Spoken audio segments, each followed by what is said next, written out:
चलो स्टार्ट कर देते हैं हम लोग, ठीक है, बिना टाइम वेस्ट किए अब स्टार्ट कर देते हैं। पहला question, if bearing of O A बराबर 20 डिग्री, ओ ए की जो बियरिंग है वो आपके पास 20 डिग्री है, and bearing of O B is 120 degree. इसकी बियरिंग कितनी है आपके पास, 120 degree. Then angle A O B, ये वाला एंगल सबका आंसर आ गया होगा, 120 में से 20 गया, कितना आया, 100 degree. Answer is A, very good. अगला सवाल, if the quadrant bearing of a line is south 35 degree west, then the whole circle bearing of the line is, तो south west, north, south, east और west, ठीक है, आपका ये angle कितना है, 35 डिग्री, और ये कितना है, 180। तो 180 प्लस 35, आंसर आ गया सबका। क्या 325 किसका आ रहा है भैया, मनीष सिंह बघेल, 325 कहाँ से आ गया तुम्हारा, पिछले सवाल का 325 है क्या? 215 नहीं आएगा आंसर, एक क्या है, साउथ वेस्ट में है ना, तो 215 आएगा आंसर। ये भी गलत करोगे, ये भी गलत करोगे। चलिए अगला सवाल, मतलब क्विक फायर राउंड चलेगा आज, आज क्विक फायर राउंड चलेगा, फटाफट फटाफट बस आप बताते चले जाएंगे। Convert the following reduced bearing to whole circle bearing. अभी कहां पर है, साउथ 28 डिग्री 14 मिनट, तो होल सर्किल बियरिंग यही हो जाएगी ना। तो क्या करेंगे, 179 डिग्री 60 मिनट में से इसको आप माइनस कर दीजिएगा, तो पहले ही आपका आंसर हो जाएगा इसका मतलब, क्योंकि 46 मिनट लास्ट में इसी को मैच कर रहा है। बिल्कुल आंसर क्या जाएगा आपका, ए हो जाएगा, ठीक है, वेरी गुड। अगला सवाल,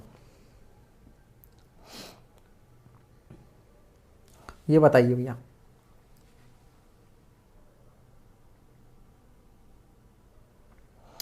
if the true bearing of a line AB is 269 degree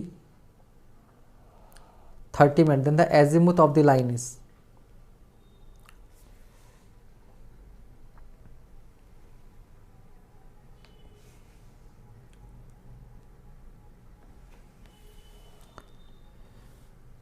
तो याद रखिएगा किसी लाइन की जो ट्रू बियरिंग होती है उसी को एजिमुथ बोलते हैं, ठीक है।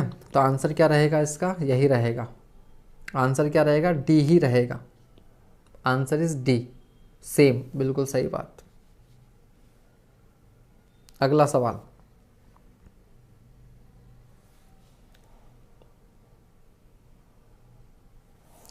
The following bearings were observe while traversing with the compass.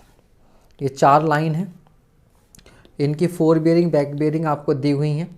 Which station were affected by local attraction, कौन कौन से स्टेशन पर लोकल अट्रैक्शन है ये आपने बताना है। तो आंसर आ गया, तो देखो भैया ए और बी डिफरेंस 180 डिग्री है, यानी कि फ्री फ्रॉम लोकल अट्रैक्शन। अब इसका डिफरेंस ये देखो 0 0 15, तो 180 तो हो नहीं सकता, तो सी पर गड़बड़, 15 30 यानी कि डी पर गड़बड़, 15 15, ठीक है। अब अगेन यहाँ से किसी एक स्टेशन पर गड़बड़ होगी, गड़बड़ किस पर है, डी पर है, क्योंकि ए तो यहाँ से करेक्ट है, तो आंसर क्या होगा, सी एंड डी, आंसर क्या होगा, सी एंड डी, यानी कि सी।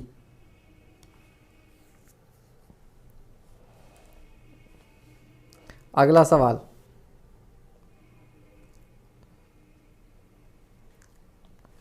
if 4 bearing of a line is south 49 degree 52 minute east, assuming there is no local attraction, the back bearing of the line will be,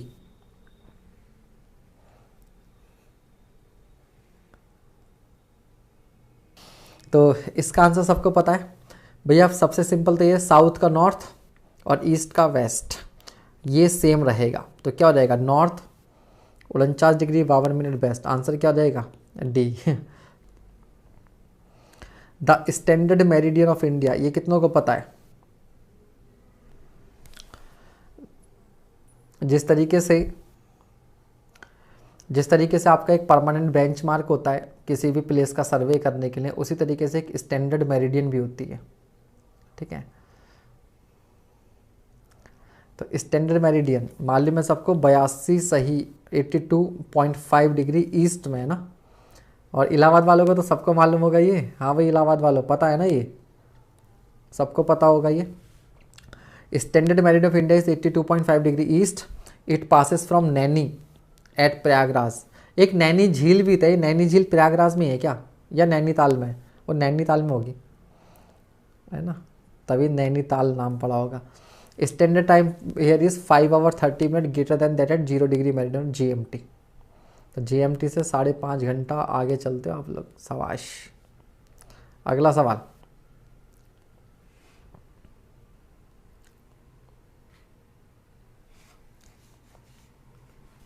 the motion of earth related to sun is in a plane incline. ये भी सबको मालूम होगा, ये तो आपका GS का भी क्वेश्चन है। 23 डिग्री 27 मिनट पर टिल्टेड पोजीशन में अर्थ जो है वो रोटेट करती है। और आप जानते हैं कि अर्थ का जो, देखो ये बहुत इंपॉर्टेंट है, बिकॉज आप जानते हैं अर्थ इस वाली एक्सिस पर रोटेट करती है। तो ट्रू नॉर्थ साउथ जो है वो ये होता है और मैग्नेटिक नॉर्थ साउथ ये होता है। इसकी वजह क्या है, क्योंकि जब कोई चार्ज पार्टिकल किसी सर्कुलर पाथ पे मूव करता है तो वो एक मैग्नेटिक बाइपोल की तरह काम करता है। आपने फिजिक्स में पढ़ा होगा कि अगर इस तरीके से करंट है क्लॉकवाइज तो साउथ पोल बनता है, और अगर एंटी क्लॉकवाइज करंट है तो नॉर्थ पोल बनता है, ये पढ़ा था। तो क्या है, अर्थ के अंदर बहुत सारा मॉल्टेन लावा है। क्या है, मॉल्टेन लावा। उसमें बहुत सारी मेटल्स जो है वो आयोनाइज्ड फॉर्म में है, आयोन यानी कि चार्ज्ड फॉर्म में। तो जब अर्थ अपनी इस एक्सिस के अबाउट रोटेट करती है तो उसके अंदर जो भी चार्ज पार्टिकल होंगे वो भी इसी वाले लूप पर क्या होंगे, रोटेट कर रहे होंगे। तो इसलिए यहाँ पर जो लूप बनता है उसकी एक साइड मैग्नेटिक और साउथ, और एक डायरेक्शन नॉर्थ की तरह बिहेव करती है। ठीक है, नॉर्थ की तरह बिहेव करती है। हाँ, 6 महीने रात 6 महीने, एक मूवी थी 30 डेज ऑफ नाइट, वेम्पायर्स की, कॉलेज में देखी थी, वो ढांव से थी। चलिए सही है भैया। हाँ, तो चलिए एक फैक्ट था बता दिया आपको। ठीक है, मैग्नेटिक उसका रीज़न ये भी है। 23 डिग्री 27 मिनट। अगला सवाल, the whole circle bearing of line AB and AC are इतना, what is the value of the included angle. जल्दी से बताइए आप ही लोग सॉल्व करके से, जल्दी बता दीजिए भैया आंसर, जब तक मैं डायग्राम बनाता हूँ।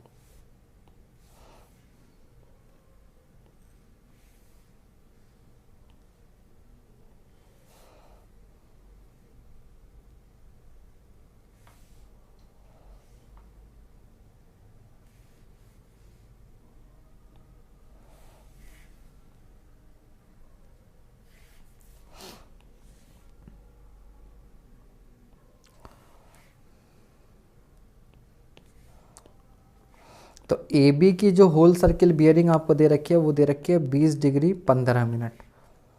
और ये जो कंप्लीट यहाँ तक दे रखी है आपको, ये कितनी दे रखी है, 337 डिग्री 45 मिनट। तो ये कितना हो जाएगा भैया, ये हो जाएगा आपका 360 माइनस 337 डिग्री 45 मिनट। तो आप इसे लिख लो 359 डिग्री 60 मिनट, उसमें से माइनस कर दो आप कितना, 337 डिग्री 45 मिनट। तो यहाँ से बचेगा 15 मिनट, 9 में से 7 गया 2, और 15 में से 3 गया 8, यही होगा क्या? 15 में से क्यों करेंगे, 5 में से 3 ना करेंगे, 22 डिग्री 15 मिनट, और उसमें क्या कर दो, ये 20 डिग्री 15 मिनट आप ऐड कर दो, तो 42 degree 30 minute will be the answer. बहुत बच्चों का मुझसे पहले आ गया, शाबाश। ठीक है, वेरी गुड, सभी का आंसर आ गया, सबके बेसिक आपके जो है वो स्ट्रांग है। अगला सवाल, if the whole circle bearing of side AB of an equilateral triangle ABC is 38 degree 45 minute, ये भी करो भैया, खुद से ही करो, खुद से कीजिए।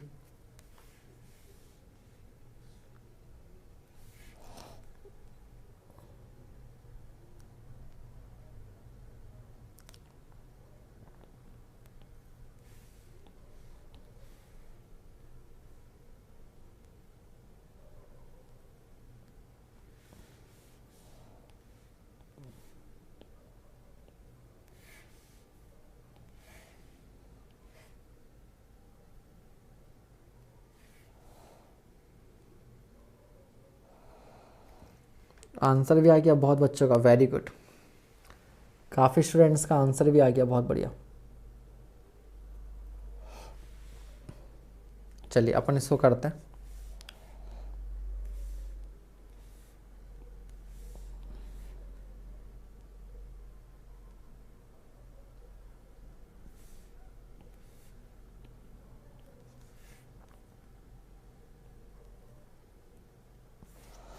देखिए भैया क्या कह रहा है, एक ट्राइंगल बोल रहा है, मान लो इस ट्राइंगल को हमने बोल दिया ए बी और C. If the whole circle bearing of side A B of an equilateral triangle, ये आपको दे रखा है कितना, 38 डिग्री 45 मिनट। और आपसे पूछा क्या है, जो थर्ड साइड सी ए है इसकी थर्ड साइड की, ठीक है। अब ये डायग्राम बिल्कुल एग्जैक्ट हो ऐसा कोई ज़रूरी नहीं है।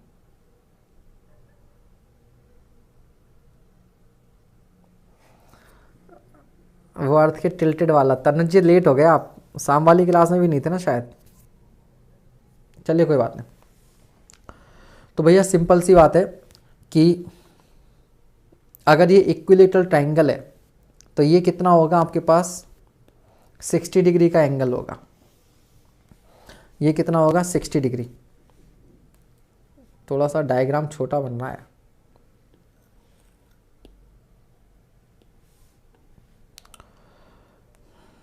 तो ये कंप्लीट एंगल कितना बचेगा आपके पास,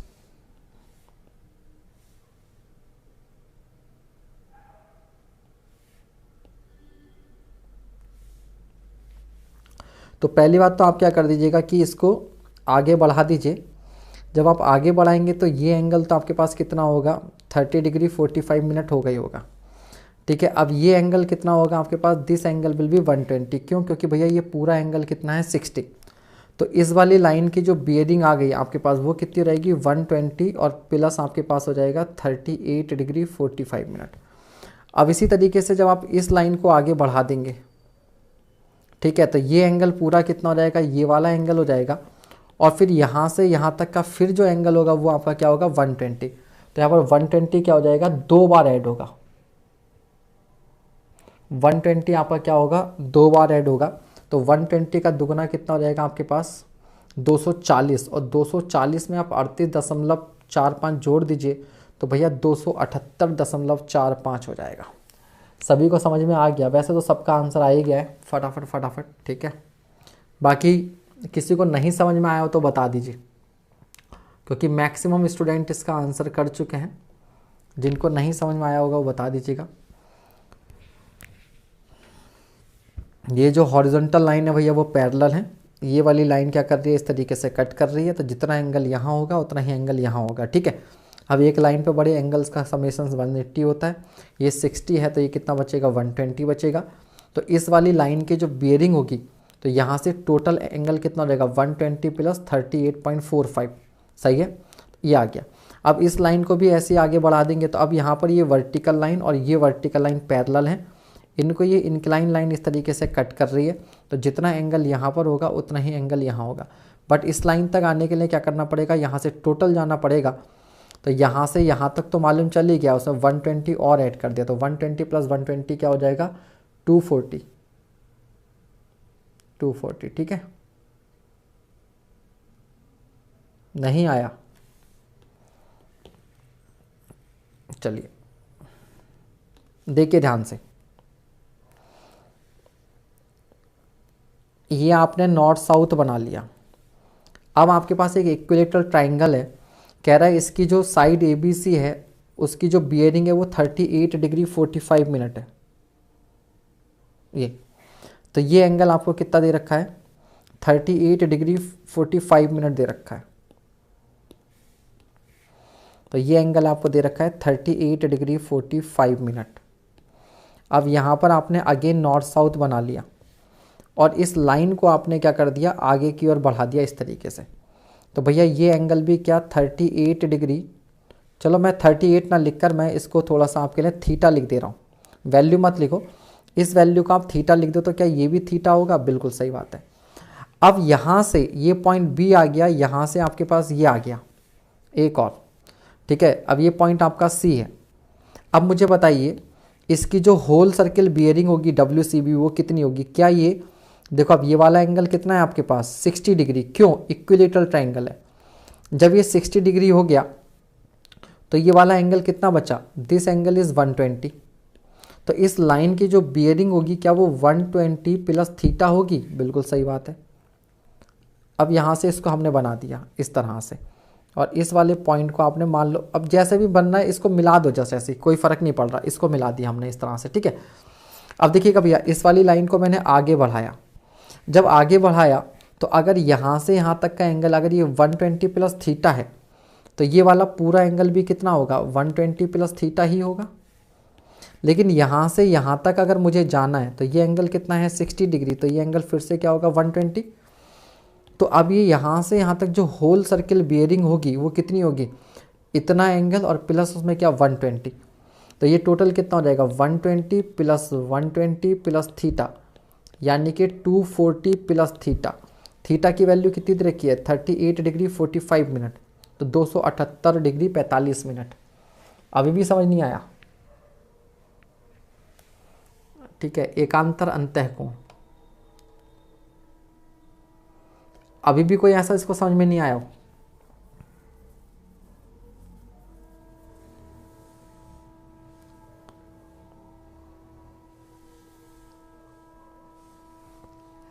जो डायग्राम है वो रफ बना है तनुज जी, डायग्राम रफ बना हुआ है, ठीक है, इसमें उससे फ़र्क नहीं पड़ता, डायग्राम से फ़र्क नहीं पड़ रहा, वैल्यू कैलकुलेट कर दी ना।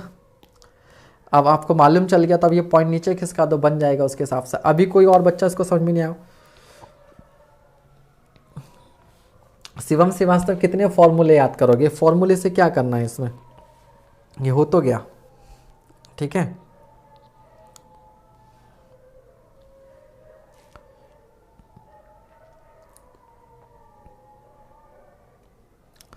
ठीक है, तो फॉर्मूले से नहीं कर रहे हम लोग, ऐसे ही कर रहे हैं।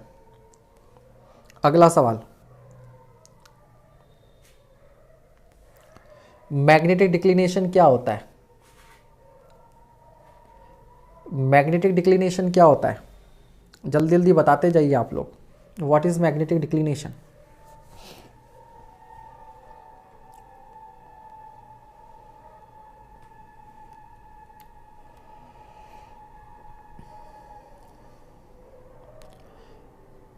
The deflection of magnetic needle due to external magnetic source,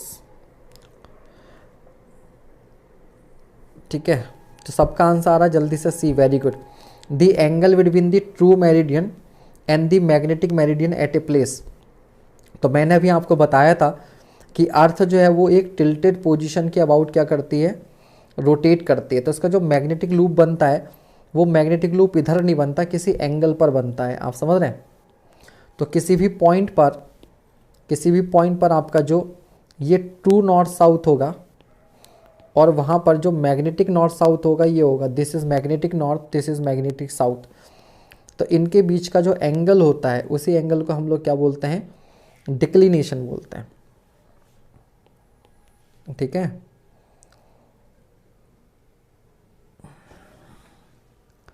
Abhishek Singh ये छत पर आ रही है आवाज़ बेटा, नीचे नहीं आती, मैं छत पर पढ़ा रहा हूँ ना आपको। अगला सवाल, magnetic bearing of a line is found as 35 degree 45 minute if the declination is 3 degree 45 minute east.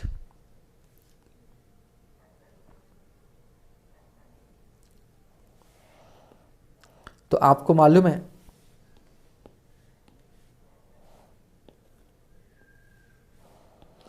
कि ये आपका नॉर्थ साउथ है, ये आपका मैग्नेटिक नॉर्थ और मैग्नेटिक साउथ है, ठीक है। अब हम जो भी रीडिंग लेते हैं, मान लीजिए ये ओ पॉइंट है और ये लाइन आपके पास ए है and this angle, this is bearing, ये मैग्नेटिक बियरिंग होती है। तो हम जब फील्ड में मेजर करते हैं तो वो हमेशा क्या होता है, मैग्नेटिक बियरिंग होती है। तो ट्रू बियरिंग कहाँ से होगी, एक्चुअल नॉर्थ साउथ से। तो एक्चुअल नॉर्थ साउथ से अगर ये एंगल आपका डेल्टा है तो आपको क्या करना पड़ेगा, ट्रू बियरिंग के लिए मैग्नेटिक बियरिंग में डेल्टा आपका ऐड करना पड़ेगा। तो सिंपल सी बात है, ईस्ट लिखो तो ई में ए फॉर एडिशन, तो ईस्ट में होगा तो ऐड कर देंगे और वेस्ट में होगा तो सेपरेट कर देंगे, दोनों को सीधे सीधे आप क्या कर देंगे, जोड़ देंगे। तो आपका आंसर आएगा 45 45 90 30 1 39, आंसर इज बी। बहुत बढ़िया, सभी को आता है, बस चेक करते जाइए आप, आता आपको सब है। अगला सवाल, the horizontal angle between the true meridian and magnetic meridian is known as. आप देख रहे हो कितने एग्जाम्पल, अभी तो हमने किया डिक्लिनेशन बोलेंगे। अगला सवाल, a negative declination shows that magnetic meridian is to the. और कुछ नहीं होगा, इजी क्वेश्चंस होंगे तो आपका रिएक्शन टाइम कम लगेगा, कितनी जल्दी सवाल पढ़ के आप आंसर करते हो। जहाँ 30 सेकंड लेते हो तो वहाँ 20 सेकंड में करने की कोशिश करो, 20 सेकंड लेते हो तो 10 सेकंड में करने की कोशिश करो, स्पीड ही बढ़ जाएगी और कुछ नहीं। तो ठीक है, तो नेगेटिव डिक्लिनेशन का मतलब क्या होगा कि western side of the true meridian, answer क्या हो जाएगा, बी हो जाएगा। Very good. अगला सवाल,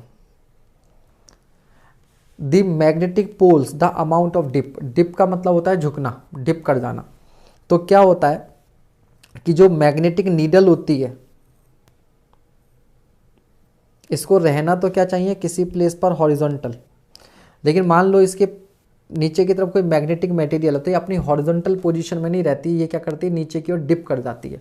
तो पोल्स पर क्या होगा, पोल पर अगर कोई बंदा कंपास लेके खड़ा हुआ है, यहाँ पर इसके पास कंपास है, तो ये तो सोचेगा कि इसे हॉरिजॉन्टल पोजीशन में रहना चाहिए, लेकिन भैया उस नीडल को जो खींच रहा है नॉर्थ पोल, वो तो तुम्हारे पैरों के नीचे है। तो नीडल हमेशा कहाँ रहना चाहेगी, नॉर्थ साउथ में। तो जो नीडल होगी वो इस तरीके से क्या होगा, इस तरह से थी, तो वो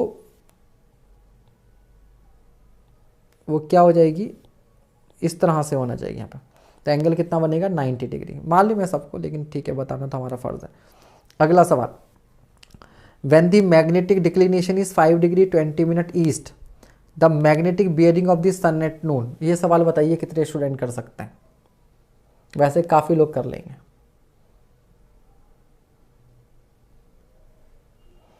ये बताइए जल्दी से।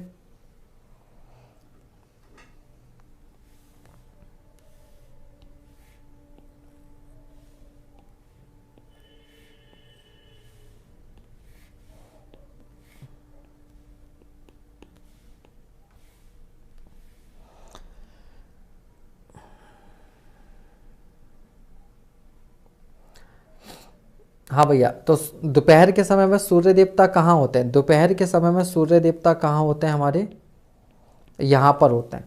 तो इनकी जो एक्चुअल बियरिंग होनी चाहिए थी, ट्रू बियरिंग, वो कितनी होनी चाहिए थी, 180 डिग्री। तो ट्रू बियरिंग 180 बराबर क्या हो जाएगा, magnetic bearing M B plus 5 degree 20 minute, क्योंकि ईस्ट में 5 डिग्री 20 मिनट। तो यहाँ से आपके पास जो मैग्नेटिक बियरिंग है वो कितनी रहेगी, ठीक है। तो आप क्या कर देंगे, 180 यानी कि 179 डिग्री 60 मिनट में से 5 डिग्री 20 मिनट माइनस कर देंगे तो 40 minute. Answer is B, answer is B. ठीक है, सभी का यही आ रहा है।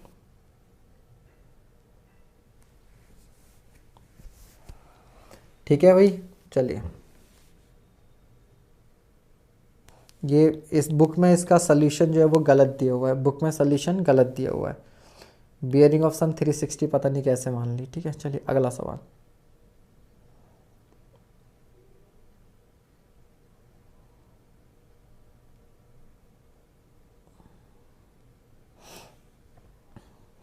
two straight lines AB and BC have bearings 145 and 82 degrees respectively and intersect at B and are connected by a curve of radius 200 meter. The deflection angle is,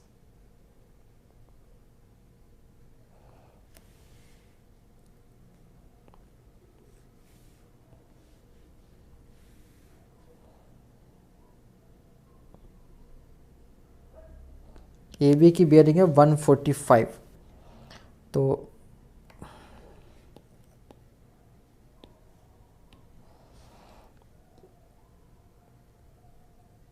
यहाँ कहीं जाएगा।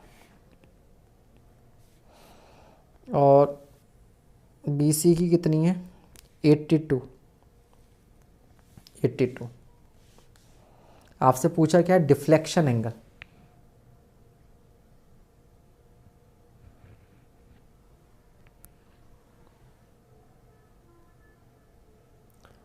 ठीक है भाई। चलिए, तो आपको ये एंगल कितना दे रखा है, ये एंगल दे रखा है आपको 145 डिग्री, और आपको ये एंगल कितना दे रखा है 82 डिग्री। अब देखो डिफ्लेक्शन एंगल क्या होता है, डिफ्लेक्शन एंगल क्या होता है कि इस लाइन को जाना था सीधे ऐसा और ये लाइन ऐसे मुड़ गई, तो ये जो एंगल है ये वाला angle, this angle your deflection angle, ये एंगल आपका क्या होता है डेल्टा होता है, डेल्टा। तो डेल्टा इज इक्वल्स टू कितना हो जाएगा भैया, ये वाली और ये वाली लाइन क्या है पैरेलल है, अगर ये एंगल आपका 145 है तो ये एंगल भी क्या होगा 145, तो डेल्टा बराबर हो जाएगा 145 माइनस 82। यही क्या आप लोगों ने 145 माइनस 82 इज इक्वल्स टू 63, बिल्कुल सही जवाब। ठीक है, सारे बच्चे बहुत होशियार हैं। अगला सवाल,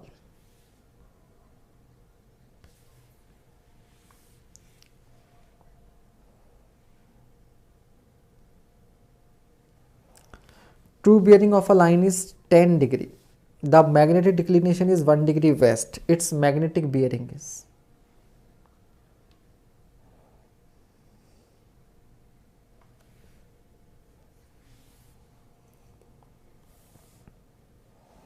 तो अगेन क्या करेंगे आप 10 बराबर क्या लिख लेंगे एम बी माइनस 1, तो एम बराबर कितना हो जाएगा 11, कोई 9 वाला तो नहीं है, सारे 11 वाले हैं, ठीक है।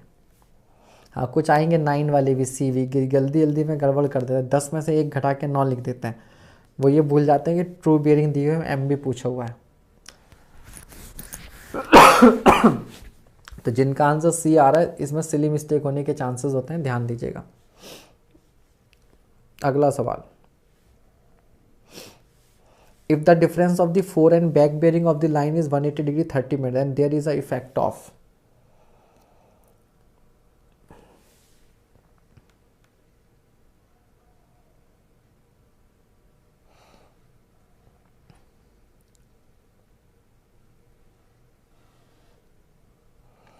विक्रांत मौर्य तुम भी मेरी तरह क्या करो, पूरा फॉर्मूला देख के, मैं भी जब हवा में करने की कोशिश करता हूँ ना गड़बड़ हो जाती है, तो मैंने इसलिए देखो मैंने फॉर्मूला लिखा था, मैंने क्या लिखा था फॉर्मूला लिखा था कि ट्रू बियरिंग बराबर मैग्नेटिक बियरिंग और प्लस क्या आपका डेल्टा।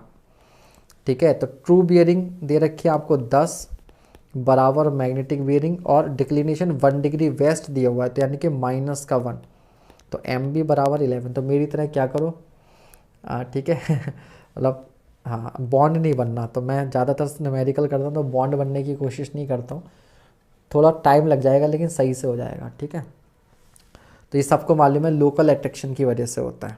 ठीक है,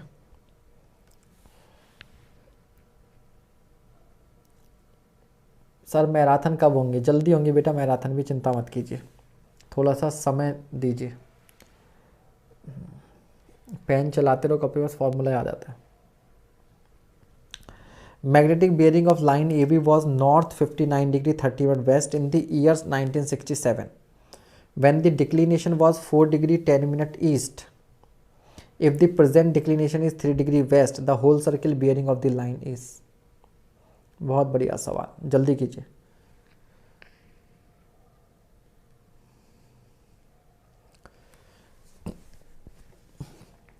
चंद्र प्रताप सैनी कह रहे हैं 8 बजे वाली क्लास में अभी अबाउट 1000 व्यूज हैं, बट लाइव वॉचिंग 70 to 80। देखो बेटा इसमें क्योंकि आपको होल सर्किल बियरिंग था ही, तो सबसे बढ़िया पहले इसको होल सर्किल बियरिंग में कन्वर्ट कर लो। तो आपको क्या दे रखा है नॉर्थ वेस्ट, नॉर्थ वेस्ट में एक लाइन थी, ठीक है, और इसकी जो आपको मैग्नेटिक बियरिंग दे रखी थी वो कितनी दे रखी थी आपको 59 डिग्री 30 मिनट। तो इसकी जो मैग्नेटिक बियरिंग हो जाएगी वो आपके पास कितनी रहेगी 359 इंटू 60 में से आप माइनस कर देंगे कितना 59 डिग्री और 30 मिनट, तो ये 330 डिग्री 30 मिनट आ जाएगा मैग्नेटिक बियरिंग। ये आ गई।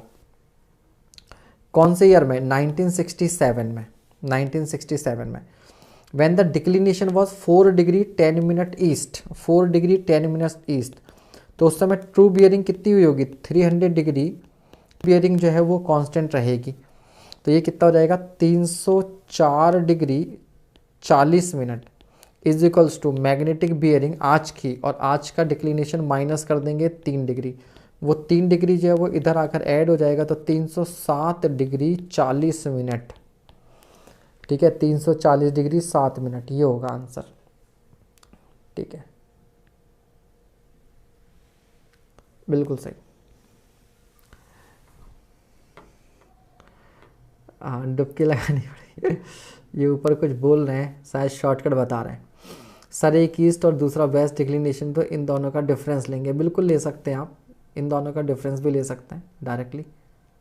हाँ, तो मेरा ध्यान आपके कमेंट्स की तरफ था नहीं, ठीक है, तो इस वजह से मैंने वो देखा नहीं। चलो खैर, आ गया आप सबका। ठीक है, अगला सवाल।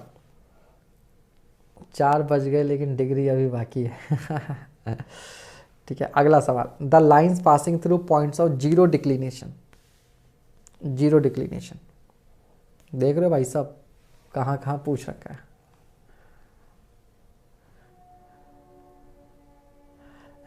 अगोनिक लाइंस होती है, याद रखिएगा। ठीक है, और आइसो वाले में क्या होता है? सेम होता है। पढ़ लो सारी line. Agonic lines, the lines passing through points of zero declination, यानी कि वहाँ पर ट्रू मेरिडियन और मैग्नेटिक मेरिडियन क्या कर रही हैं? आपकी मैच कर रही हैं। Isogonic, passing through the points on Earth's surface and with the declination is same at a given time. Isoclinic, these are the lines which join points on Earth with same value of dip. Aclinic, ठीक है, these are special case of isoclinic which points of zero dip. तो क्लाइनिक जो है वो dip के reference में है और गोनिक जो है वो आपका डिक्लिनेशन के रेस्पेक्ट में।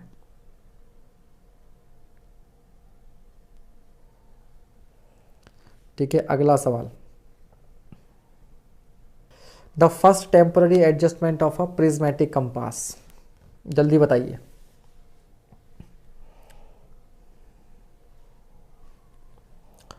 The first temporary adjustment of a prismatic compass, सबसे पहले क्या करेंगे? Levelling, focusing of the prism, removing the parallax, centring. ठीक है, तो सबसे पहले आप क्या करेंगे? सेंटरिंग कर लेंगे, क्योंकि इस केस में क्या होगा? आपका लेवलिंग ज़्यादा इम्पॉर्टेंट है, सेंटरिंग से ज़्यादा क्या है? ठीक है, सेंटरिंग से ज़्यादा इम्पॉर्टेंट है लेवलिंग, नहीं तो नीडल जो है वो गड़बड़ हो जाएगी। तो आंसर क्या हो जाएगा यहाँ पे? आपका डी हो जाएगा। ये लिखो, मैं देख लो।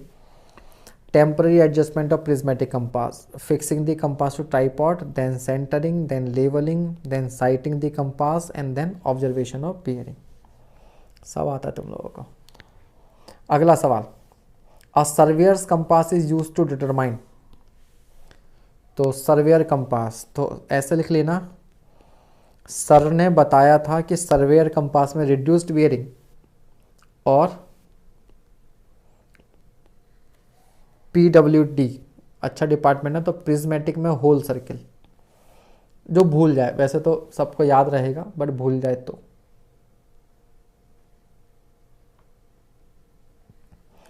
ठीक है, तो इसमें आपका क्वाड्रेंटल हो जाएगा, या रिड्यूस्ड बियरिंग भी जिसे हम लोग बोलते हैं, रिड्यूस्ड बियरिंग या क्वाड्रेंटल सर्वेयर्स में, और प्रिज्मेटिक में क्या हो जाएगा? होल सर्किल हो जाएगा। ठीक है, अगला सवाल।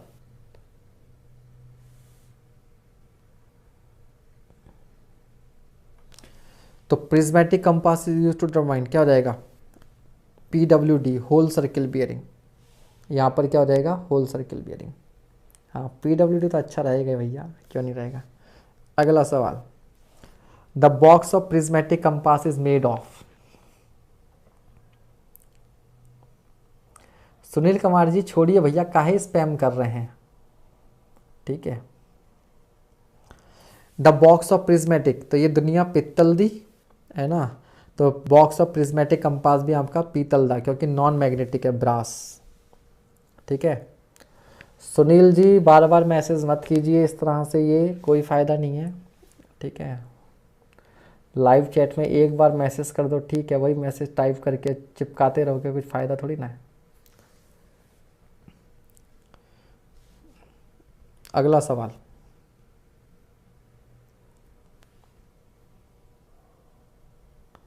ठीक है, चलिए।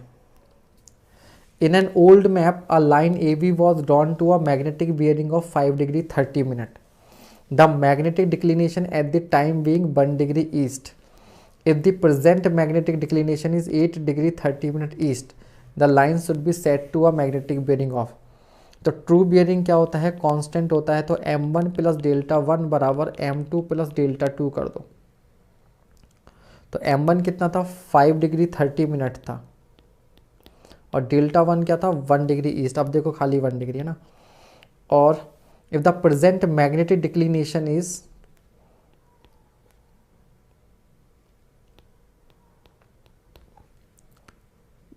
The line should be magnetic bearing of. इसका आंसर बताइए भैया कितनों का आ रहा है। तो m2 बराबर आ गया आपका कितना, ये 6 degree 30 minute minus 8 degree 30 minute, ये तो -2 डिग्री आ गया। -2 डिग्री का मतलब क्या है, ठीक है, -2 डिग्री का मतलब क्या है, ये 2 डिग्री कितनों का आ रहा है भैया, इंजीनियर मुरलीधर गौड़, शिवम श्रीवास्तव, ठीक है, काफ़ी बच्चे बी ऑप्शन दे रहे बेटा, -2 है, तो बी कैसे हो जाएगा, इसका आंसर होगा ए, ठीक है। पॉजिटिव एंगल जो होता है वो क्लॉकवाइज लिया जाता है यहाँ पर, माइनस मतलब अपोजिट डायरेक्शन में, ठीक है। तो -2 का मतलब ये, तो दिस इज 2 डिग्री इधर आ गया। लेकिन होल सर्किल बियरिंग हमेशा नॉर्थ से मेज़र की जाती है क्लॉकवाइज, तो ये कितना बचा, 358 डिग्री। तो आंसर क्या होगा, ए होगा, आंसर क्या होगा, ए होगा। कोई ऐसा जिसको ये समझ में नहीं आया हो तो बता दीजिए, वैसे तो आ गया होगा। तो -2 आ रहा है, तो -2 का मतलब 358। अगला सवाल,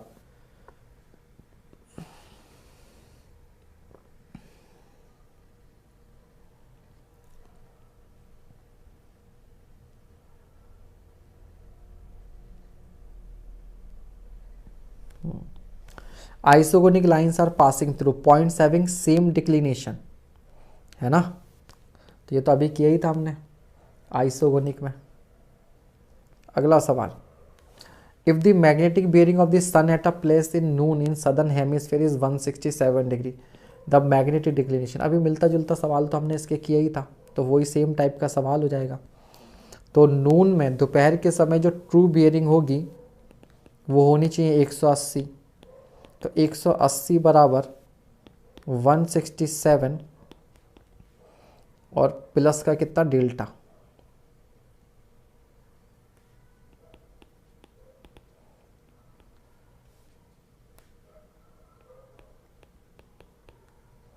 तो 13 डिग्री ईस्ट हो जाएगा, है ना, क्योंकि 167 में 13 ऐड करेंगे तभी तो 180 मिलेगा, तो 13 डिग्री ईस्ट। अगला सवाल, अब प्रिज्मेटिक कंपास है 0 डिग्री ग्रेजुएशन एट दी। तो भैया रट्टा ही मानना पड़ेगा, या फिर तो आपने देखा हो कंपास, नहीं तो गूगल कर लेना कंपास की इमेज। तो प्रिज्मेटिक कंपास में जो 0 डिग्री होता है वो कहाँ पर होता है, आपका साउथ एंड पर होता है, साउथ की तरफ, ठीक है। तो आंसर बी हो जाएगा। अगला सवाल, ये तो वही सवाल हो गया रिपीटेड अभी, ये भी सेम टाइप का सवाल हो गया। What is the magnetic declination at a place if magnetic bearing of the sun at noon at that place. तो 180 बराबर 186 और प्लस डेल्टा, डेल्टा की वैल्यू आ गई माइनस का 6 डिग्री, -6 डिग्री मतलब 6 डिग्री वेस्ट हो गया, 6 डिग्री वेस्ट हो गया, ठीक है। चलो भैया सर्वे ख़त्म आपका, अब आपका आ गया एफएम, सर्वे ख़त्म एफएम शुरू। कह रहा jet of water has a diameter of 0.3 centimetre, ठीक है। तो जेट का डायामीटर आपको दे रखा है 0.3 सेंटीमीटर, यानी कि 0.003 metre. The absolute surface tension of water is sigma बराबर 0.072 newton per metre and atmospheric pressure is 101.2 kilo newton per metre square. 1000 से गुणा कर देना। The absolute pressure within the jet will B,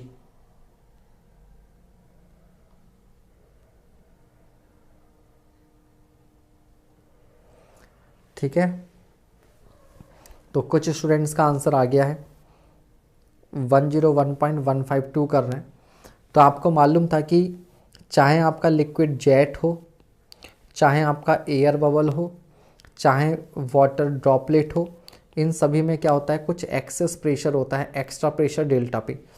तो जो absolute pressure होता है, absolute pressure के लिए हम लोग क्या करते हैं, एटमॉस्फेरिक प्रेशर में ये डेल्टा पी क्या कर देते हैं, ऐड कर देते हैं, ठीक है। अब देखिए सिलिंड्रिकल जेट के लिए जो डेल्टा पी होता है वो क्या होता था, 2 सिग्मा अपॉन डी, और ड्रॉप के लिए कितना होता था, 4 सिग्मा बाई डी, और एयर बबल के लिए कितना होता था, 8 सिग्मा अपॉन डी। याद आ रहा है। तो यहाँ से आप पहले क्या कर देंगे, 2 सिग्मा अपॉन डी से आपने सॉल्व किया, 48 पास्कल आया, यानी कि 0.048 किलो पास्कल। तो एब्सोल्यूट के लिए क्या कर देंगे आप, एटमॉस्फेरिक में इसको ऐड कर देंगे, आपका आंसर आ जाएगा 101.248। ठीक है भाई। अगला सवाल जल्दी जल्दी बताते जाइए।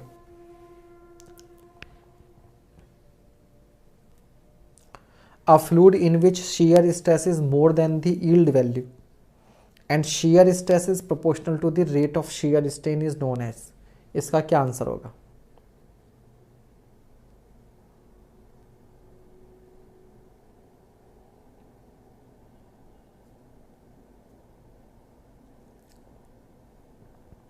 इसका आंसर बताइए भैया।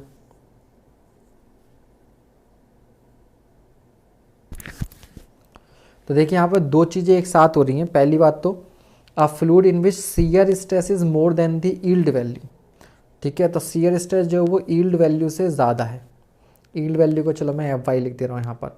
और साथ ही साथ जो टाउ है वो आपका शियर स्ट्रेन के क्या है, रेट ऑफ शियर स्ट्रेन, जिसको हम लोग d∅/dt कहते थे, इसके डायरेक्टली प्रोपोर्शनल है। तो यहाँ पर जो ग्राफ बनेगा वो ऐसा बनेगा। ये जो वैल्यू होती है ये यील्ड स्ट्रेस होती है, minimum stress required for the deformation. तो जो टाउ की जो वैल्यू होगी वो इससे ज़्यादा ही होगी।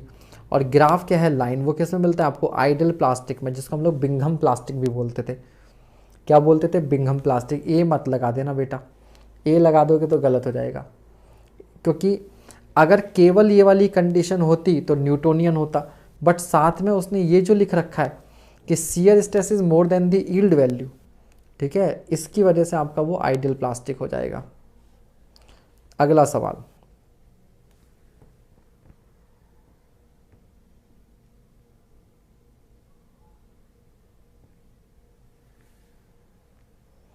For pseudo plastic non Newton fluids the apparent viscosity.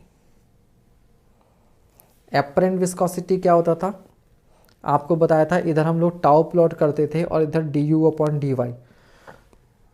तो जो भी ग्राफ बनेगा उसका जो स्लोप होता है वो एपरेंट विस्कोसिटी बताता है।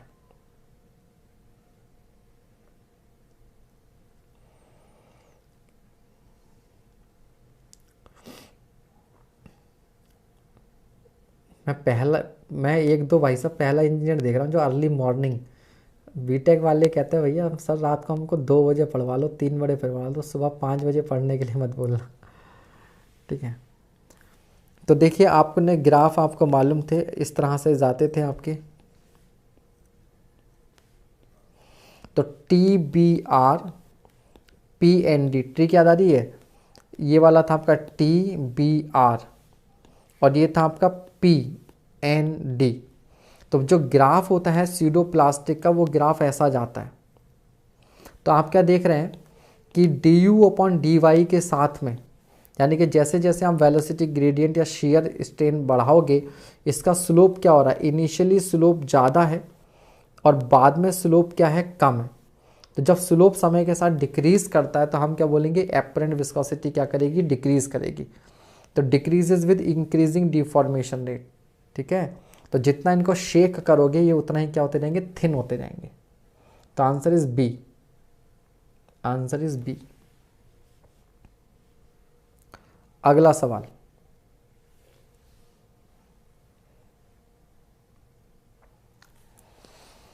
cavitation is primarily associated with which of the following fluid properties?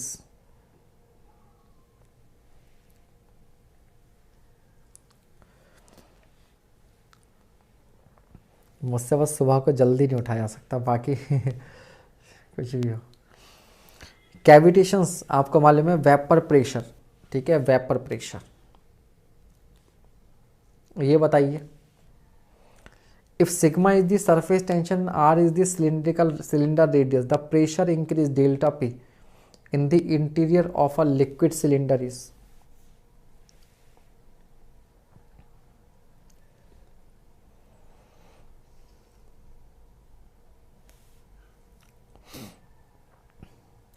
तो लिक्विड सिलेंडर अभी बताया था बेटा 2 सिग्मा अपॉन डी, तो 2 सिग्मा, डी को क्या लिखोगे 2r, तो क्या हो जाएगा sigma upon R. Answer is A, answer is A. इसका गलत मत कर देना, कुछ बच्चे बी पर टिक लगा देंगे, बी नहीं होगा भैया, इसका आंसर होगा ए, ठीक है, समझ गए। अगला सवाल, अब देख लो ये कितना खतरनाक क्वेश्चन है। क्वेश्चन है छोटा सा, कोई ऐसा एग्जाम नहीं जिसमें पूछा ना गया हो।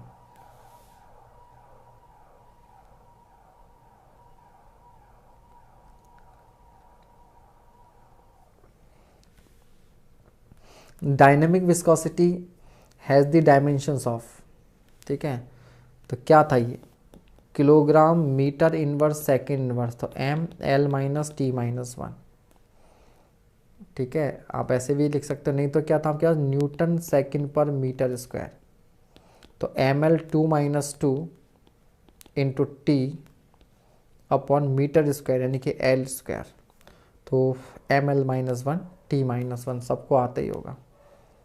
Answer is B, answer is B. कौन है भैया जो आंसर इसका ए बता रहा है? सुभाष राठौड़, नेहा शर्मा, ए और सी क्यों बता रहे हो भैया?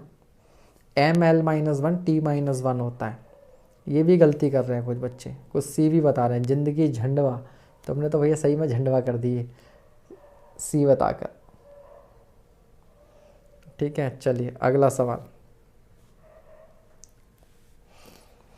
अगर कोहेसन एडेशन से ज़्यादा होगा तो क्या होगा? अगर कोहेसन, अगर सहसंजक बल असंजक बलों से ज़्यादा होंगे तो क्या होगा? लाइक भैया करते रहिएगा। अंशुलाल डिप्रेशन में क्यों आ रहे हो भैया? अच्छा ये वाला डिप्रेशन, मुझे लगा डिप्रेशन। अगर कोहेसन एडेशन से ज़्यादा होगा तो कैपिलरी राइज होगा, डिप्रेशन होगा। तो मरकरी में आप लोग जानते हैं क्या होता है, डिप्रेशन होता है। जब एडिशन ज़्यादा होता है तो राइज होता है, ठीक है। बताओ मरकरी इतनी महंगी भी है, डेंसिटी भी ज़्यादा है, मेटल भी है, तब भी डिप्रेशन में रहती है बेचारी, है ना। तो डिप्रेशन, मरकरी को बोलो कभी भैया डिप्रेशन से बाहर निकलो। विच of the following is true for a Newtonian fluid? Newtonian fluid के लिए सत्य वचन बताइए।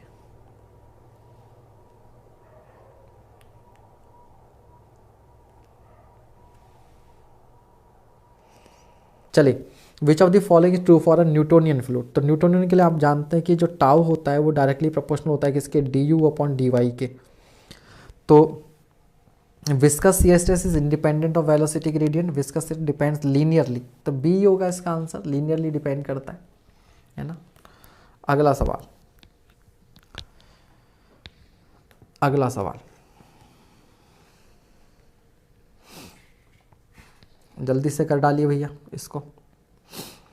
If the mass density of a fluid is 789 kg per metre cube, taking g is equals to 9.806 metre per second, specific volume.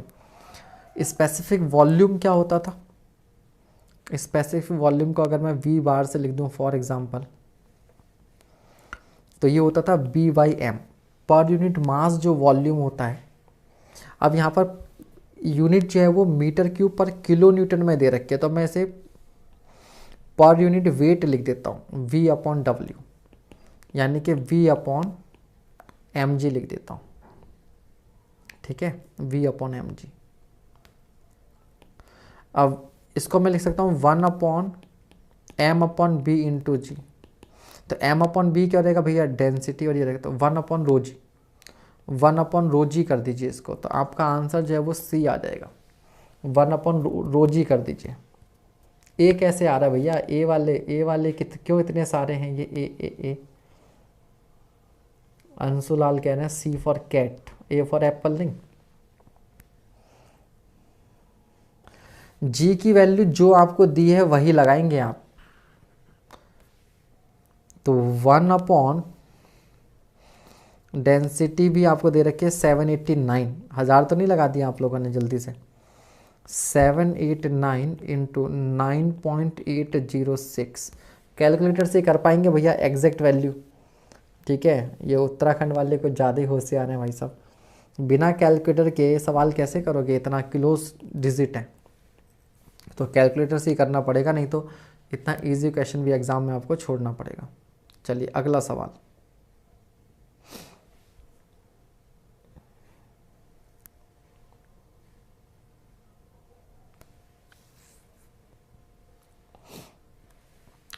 The expression for kinematic viscosity of a fluid is. तो kinematic viscosity क्या होता था, dynamic viscosity upon density, तो dynamic viscosity upon density, ठीक है। चलिए अगला सवाल,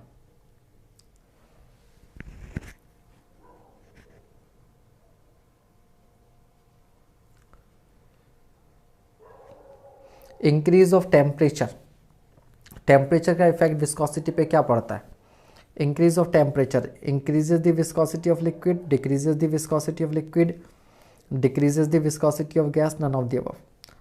तो ठीक है, decreases the viscosity of liquid, है ना, सही बात है। अगला सवाल,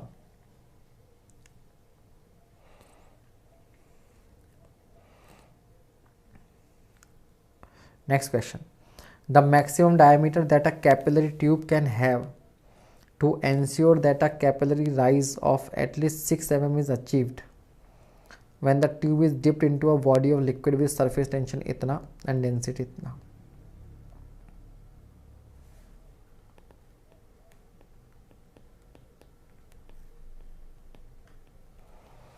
यही फॉर्मूला होता था, क्या बात है, बड़ी खतरनाक तेजी से आंसर दे रहे हो तुम लोग, इतनी जल्दी सॉल्व भी कर ले, या पिछले का आंसर बी था, अच्छा पिछले का आंसर था, मुझे लगा इस वाले सवाल का आंसर बी कर दिया, लेकिन कुछ का तो आ भी क्या, 6 mm आंसर भी कर रहे हैं बच्चे। हाँ, गैस की विस्कोसिटी बढ़ जाएगी टेम्परेचर बढ़ाने पर। लाइक शेयर सब्सक्राइब भैया चालू रखिएगा। अब यहाँ पर देखिए, ध्यान ही रखना कि आपको थीटा की वैल्यू दी नहीं है, ऐसे केस में थीटा की वैल्यू 0 लेकर चलते हैं, तो cos 0 1 हो जाएगा, तो आप यहाँ लिखेंगे 4 sigma upon rho G D, तो डी की वैल्यू कितनी रहेगी 4 sigma upon rho G H. सब कुछ आपको दिया हुआ है, वैल्यूज़ पुट करके आपने केवल इसे सॉल्व करना है, आपका आंसर जाएगा 6 mm, 6 mm, सब रटे पड़े हैं, बहुत बढ़िया। ऐसे ही काश आप लोग एग्ज़ाम में भी ऐसे ही रटे रटाएं, आपके क्वेश्चन आए और आप सब फटाफट लगा दो, सबका सिलेक्शन हो जाए। अच्छा, सब कैलसी से कर रहे हैं इसलिए आ रहा है जल्दी, ओके, हाँ ये बात भी सही है, मैं तो कैलकुलेटर लेके बैठा नहीं, ये बात है। Pascal second is the unit of, अच्छा मेरे दिमाग में भी नहीं आया बिल्कुल कि कैलकुलेटर लेके कर रहे होंगे नालायक जल्दी जल्दी। अब ये मजाक मत करो, यहाँ पर देखो एक और बढ़ा दिया चलो, हाँ जी, पास्कल सेकेंड किसकी यूनिट होगी,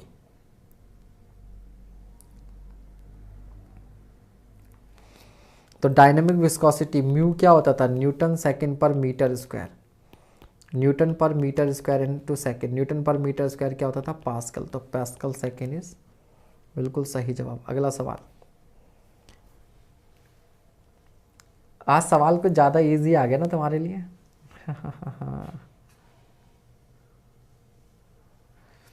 the dimension of surface tension sigma are, the dimension of surface, तो सरफेस टेंशन क्या होता था, फोर्स अपॉन एल, है ना, पर यूनिट लेंथ फोर्स, तो M L T minus two और अपॉन में एल, तो क्या होता था एम टी माइनस टू। आंसर क्या होगा, डी होगा। अगला सवाल, 20 degree Celsius water has a vapour pressure of. अब ये फैक्ट वाला है भैया, आता होगा तो आता होगा, नहीं आता होगा तो नहीं आता होगा।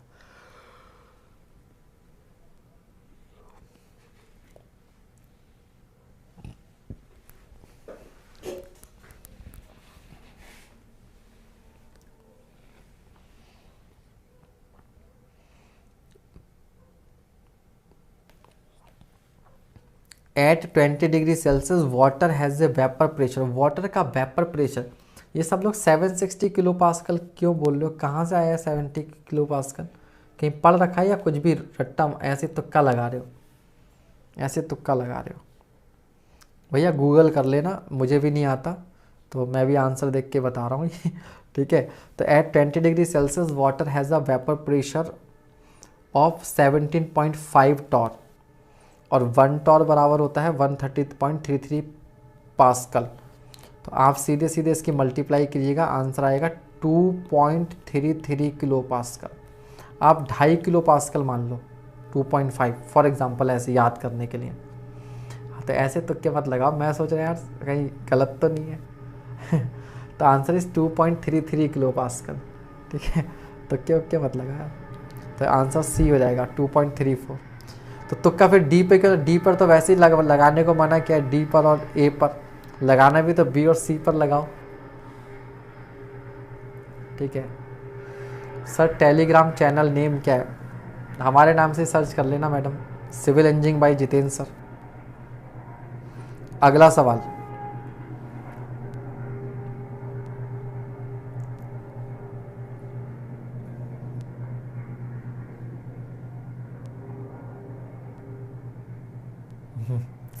अगला सवाल, at 100 degree Celsius of temperature 3.5 atm vapour pressure of water is equivalent to. जल्दी से बताइए भैया इसका आंसर।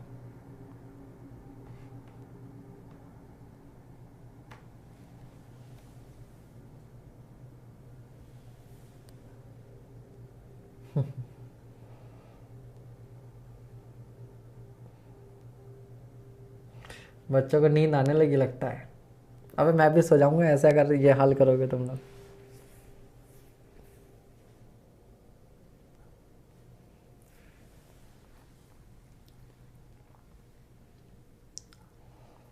इसका आंसर भी सी होगा। देखिए क्लोज वैल्यूज़ तो नहीं है, हाँ ए और सी क्लोज वैल्यूज़ हैं, तो यहाँ पर आप 3.5 को 100 किलो पास्कल मत कर दीजिएगा, या 100 आप करोगे भी, 100 से अगर आप इसको मल्टीप्लाई करोगे तब भी 350 आएगा, लेकिन आपका मालूम है 100 नहीं होता, 101 तो कम से कम याद रहेगा ना सबको। तो 3.5 इंटू 101 भी करोगे तो ये दोनों वैल्यूज़ तो वैसे ही नहीं है, तो 350 से ज़्यादा ही आएगा, तो इसलिए आंसर क्या होगा, सी होगा। अरे भैया ये तो यार हमेशा बताते हैं ना, 1 एटमॉस्फेयर कितना होता है, 1 एटमॉस्फेयर प्रेशर जो होता है आपका वो 101.325 किलो पास्कल होता है, ठीक है। 1.01 into 10⁵ Newton per metre square बता रखा है ना, तो इसे आप 101 किलो पास्कल बोल सकते हो, ठीक है। अब 3.85 है, अगर इसको मैं किलो पास्कल में कन्वर्ट भी करूँगा, अगर मैं मान लो 101 से ना गुणा करके 100 से भी करता हूँ तब भी 350 आता है, लेकिन एग्जैक्ट 350 तो है नहीं, उससे ज़्यादा ही होगा, क्योंकि कितनी वैल्यू 101 से मल्टीप्लाई करना है। तो 3.5 इंटू 101 भी करोगे तो कितना आएगा, तो आपकी ये वैल्यू आएगी, आंसर इज सी।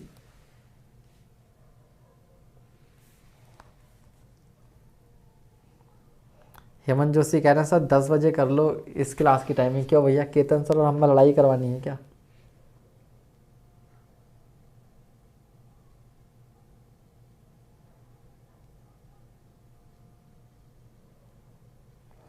सर कहाँ कहाँ क्लास लें, कुछ समझ में नहीं आ रहा भैया अपने हिसाब से क्लास लो आप।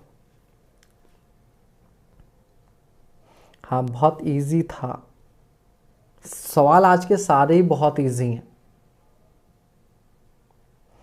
सवाल सारे आज का क्वेश्चन प्रैक्टिस सेशन बहुत इजी है, क्योंकि आज मैंने क्या किया, सर्वे में हो चाहे ये एफएम में हो, मैंने क्या एक तरफ से ऐसे क्वेश्चंस लिए हैं कि आपके सारे टॉपिक्स कवर हो जाएं, चाहे सवाल इजी हो चाहे डिफ़िकल्ट हो। अब जैसे सर्वे में देखा आपने, लोकल अट्रैक्शन भी था, मैग्नेटिक डिक्लिनेशन भी था, लोकल अट्रैक्शन भी था, इंक्लूडेड एंगल भी था, है ना, बैक बेयरिंग फोर बेयरिंग भी था, एक आध प्रिज्म का भी था। तो हर तरीके के क्वेश्चन थे, तो वहाँ पर लेवल की बात नहीं थी, कम से कम आपके दिमाग में वो सारे टॉपिक जो हमें पढ़ने होते हैं वो घूम गए।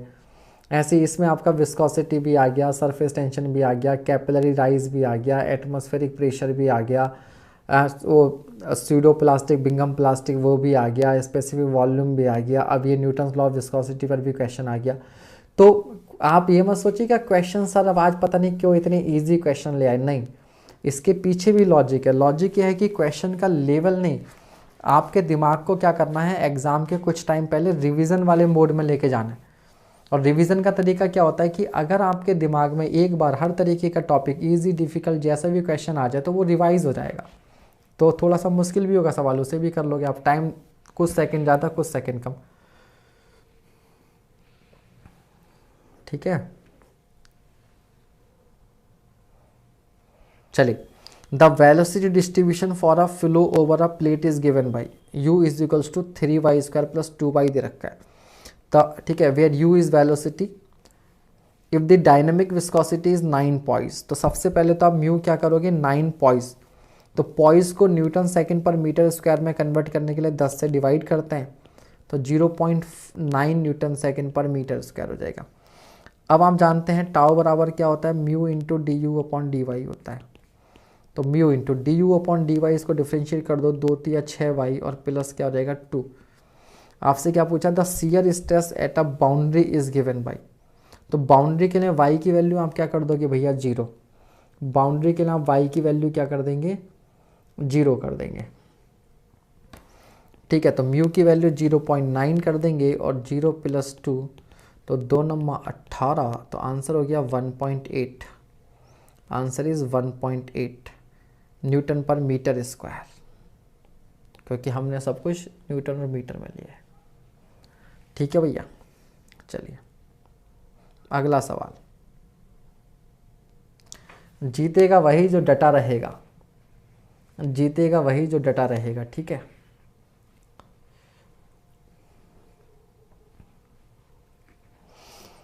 The value of bulk modulus of a fluid is required, हल्के हल्के क्वेश्चन है, नींद भी आएगी तो भी करते रहे।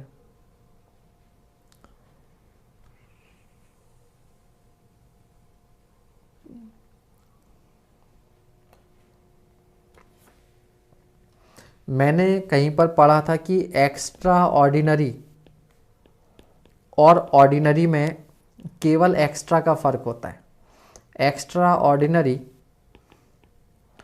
और ऑर्डिनरी में केवल ये एक्स्ट्रा का फ़र्क होता है। और ये एक्स्ट्रा क्या होता है, ये एक्स्ट्रा क्या होता है, लिटिल लिटिल एफर्ट्स, थोड़ा थोड़ा एफर्ट होता है और बहुत ज़्यादा कुछ खास फ़र्क नहीं होता, ठीक है, आप समझ रहे हैं। तो पढ़ाई मान लो, अब देखो, और ये लॉन्ग टर्म में होता है, एक बंदा डेली 4 घंटा पढ़ रहा है 4 आवर, और दूसरा बंदा क्या कर रहा है, वो केवल 4.05 आवर, 4.5 आधा घंटा एक्स्ट्रा पढ़ रहा है पर डे। तो यहाँ लगेगा यार क्या फ़र्क पड़ रहा है, मैं 4 घंटा पढ़ रहा हूँ, वो 4.5 घंटा पढ़ रहा है, कोई फ़र्क नहीं पड़ रहा यहाँ पे। लेकिन अगर आप एक पूरे साल भर में देखो तो यहाँ पर ये साल भर का 360, 365 डेज है, बट तब भी मैं 360 मान लेता हूँ। 360 का मतलब कितना, 180। ये बंदा पूरे साल भर में मिलाकर 180 घंटा एक्स्ट्रा पड़ जाएगा। और जब ये 180 घंटे एक्स्ट्रा पड़ेगा तो हर घंटे में ये कम से कम अगर 40 सवाल भी करता है, एक घंटे में 40 का, चलो 30 क्वेश्चन भी करता है, तो 180 गुणा 30,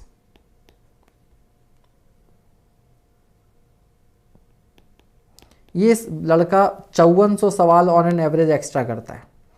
अब जब इस लड़के ने दूसरे के कंपैरिजन में अगर 5400 सवाल एक्स्ट्रा कर रखे होंगे तो आप सोच लो सिलेक्शन किसका होगा। तो इसने ध्यान रखिएगा, एक्स्ट्रा ऑर्डिनरी और ऑर्डिनरी में केवल ये एक्स्ट्रा का फ़र्क होता है, और ये एक्स्ट्रा कोई बहुत बड़ी चीज़ नहीं होती। ये डेली हम जो ये आधा घंटा, 10 मिनट, 15 मिनट जो थोड़ा सा इधर उधर करते हैं, वही मार्जिन ले जाता है लॉन्ग रन में। अब आप सोचिए एक लड़का, मैं कह रहा हूँ ये पढ़ रहा है, मान लो मैं कह रहा हूँ 8 घंटे, और ये पढ़ रहा है आपका 8.5 घंटे, दोनों बिल्कुल सेम ब्रिलियंट हैं, दोनों में बहुत ज़बरदस्त IQ है, सब कुछ अच्छा है।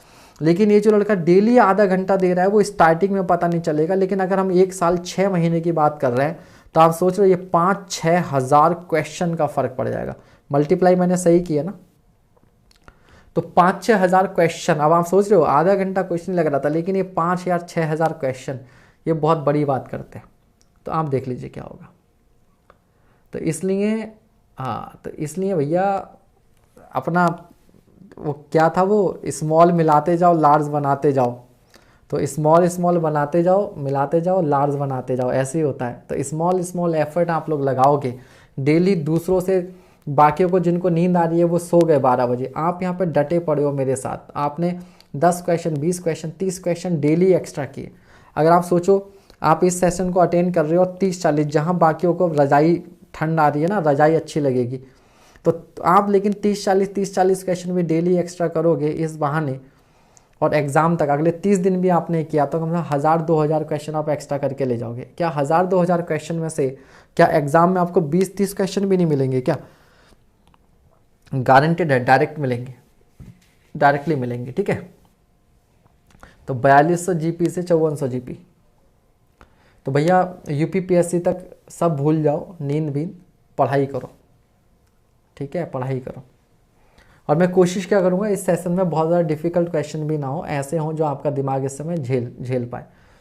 और 8-10 दिन कंटिन्यू करो, ठीक है, अपने आप फिर आदत पड़ जाएगी, आदत पड़ जाएगी। मुझे जब भी नींद आती है तो मैं तो अपने 12th के दिन याद करता हूँ, 12th के दिनों में भी मैं 1-2 बजे तक तो मैं पढ़ता ही रहता था। अब तो फिर भी कैरियर की बात है।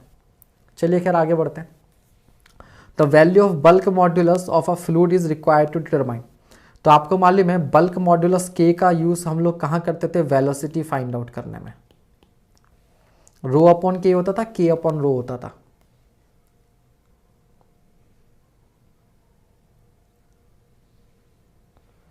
ठीक है भैया।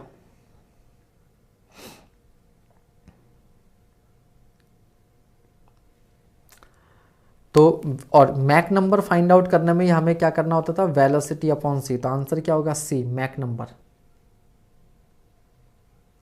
ठीक है, आंसर इज सी। अगला सवाल,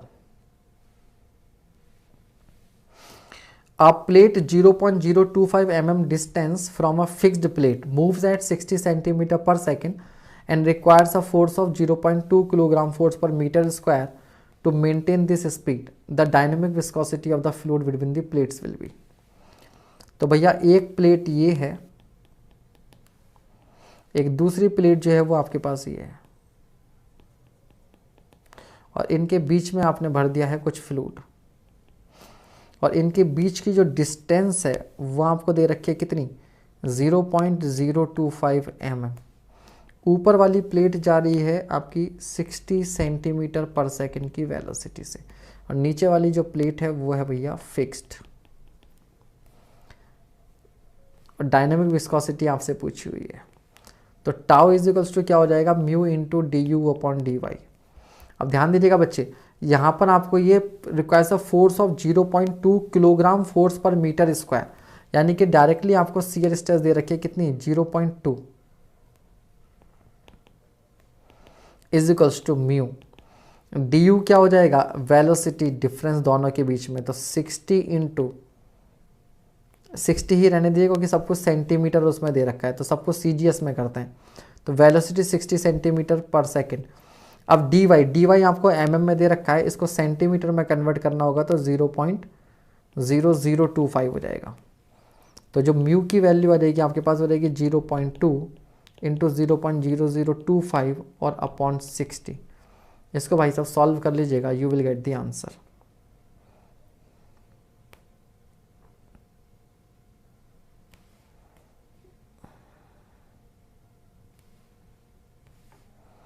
तो 2 3 6 3 8 24, 8 पॉइंट समथिंग आएगा। तो इसका आंसर क्या होना चाहिए? मेरे ख्याल से बी होना चाहिए आंसर इसका, है ना, क्योंकि ये डिवाइड हो रहा है ना 2 से। बाकी सारी कैलकुलेशन छोड़ दो, 2 से 2 3 6 और 3 8 24 पॉइंट समथिंग। ठीक है, चलिए अगला सवाल। अगला सवाल भैया, आज लाइक्स बहुत कम कर रखे हैं यार आप लोगों ने। 1.5 घंटे की क्लास होगी, मात्र 160 यार, अपने आप करते रहा करो बाल को, ठीक है। 160 को 200 पे ले जाओ फटाफट। 40-50 लाइक थे यार, एक्स्ट्रा ऑर्डिनरी और ऑर्डिनरी पे भी बढ़ जाने चाहिए थे। हाँ, छुट्टी बेटा 1 बजे होगी, पूरे 1 बजे होगी छुट्टी। जिन्हें नींद आ रही है वो जा सकते हैं, छुट्टी तो 1 बजे होगी पूरी। A glass tube of 2.5 mm internal diameter is immersed in oil of mass density इतना to a depth of इतना. If a pressure of इतना is needed to form a bubble which is just released, what is the surface tension of the oil? तो यहाँ पर जो bubble बनना है वो इनसाइड द फ्लूड बनना है, और जब कोई बबल फ्लूड के अंदर बनता है तो वो किसकी तरह वेव करता है, जस्ट लाइक ड्रॉप। तो यहाँ पर जो एक्सेस प्रेशर होगा वो कितना होगा, 4 सिग्मा अपॉन डी। एक्सेस कितना होगा, 4 सिग्मा अपॉन डी। इस फॉर्मूले को लगाकर आप क्या कर सकते हैं, प्रॉब्लम को सॉल्व कर सकते हैं, ठीक है। तो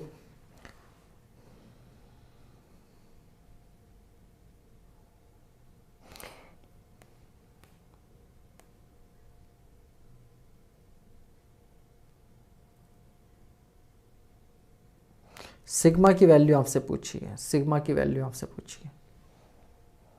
क्या बात है, आंसर भी आ गया। इंजीनियर मुरलीधर गौर 0.043। ये सोचने वाली इमोजी कैसे बनाई है। अब आपको यहाँ पर ध्यान ये देना होगा कि ये डेप्थ वगैरह सब आपको क्यों दी हुई है, मास डेंसिटी भी दी हुई है, डेप्थ भी दी हुई है, सब कुछ दिया हुआ है, सब कुछ दिया हुआ है। धासु सर की मैराथन चल रही है, जय महाकाल।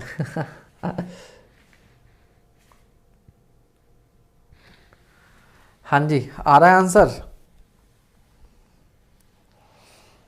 तुक्का चल रहा है या सही में आंसर आ रहा है। 0.043, मुझे तो ये तुक्का लग रहा है आप लोगों का, ठीक है। चलो अब इसको इधर देख लो।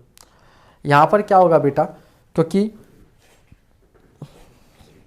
जो एक्सेस प्रेशर होता है वो इनसाइड प्रेशर और आउटसाइड प्रेशर का क्या होता है, डिफरेंस होता है। अब यहाँ पर फ्लूइड में जो आउटसाइड प्रेशर होगा, जो आउटसाइड प्रेशर होगा वो क्या होगा, हाइड्रोस्टैटिक होगा। एटमॉस्फेरिक का तो छोड़ दो, उसके रेफरेंस में तो हम लेते ही नहीं है, गेज प्रेशर निकालते हैं, ठीक है। लेकिन यहाँ पर एटमॉस्फेयर के अलावा हाइड्रोस्टैटिक प्रेशर और होगा, समझ रहे हैं। तो डेल्टा पी, अब यहाँ से देख लीजिए इसको, डेल्टा पी बराबर 4 सिग्मा अपॉन डी होता है। अब डेल्टा पी क्या होता है, inside pressure minus outside pressure. तो इनसाइड माइनस आउटसाइड को क्या लिख देंगे, 4 सिग्मा अपॉन डी लिख देंगे, ठीक है, 4 सिग्मा अपॉन डी। अब यहाँ पर आउटसाइड प्रेशर आप कितना लेकर चलेंगे, रो जी एच। क्या लेकर चलेंगे, रो जी एच, क्योंकि हमें ये जो प्रेशर बताना होता है ये over and above atmospheric pressure बताना होता है। नहीं तो हम लोग क्या करते हैं यहाँ पर, इसमें से एटमॉस्फेरिक को और माइनस करते। तो P inside minus rho G H into D by 4 is equals to आपके पास किसकी आ जाएगी, सिग्मा की वैल्यू, ठीक है। सारी वैल्यूज आपको दे रखी हैं, रो आपको मालूम है, जी आपको मालूम है, एच आपको मालूम है, कितना प्रेशर चाहिए वो भी आपको मालूम है, ठीक है। आप वैल्यू पुट करेंगे, सॉल्व कर लीजिएगा तो आंसर आएगा 0.041।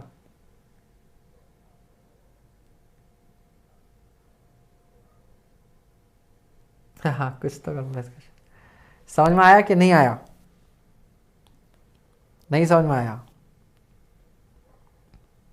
कितनों को नहीं समझ में आया।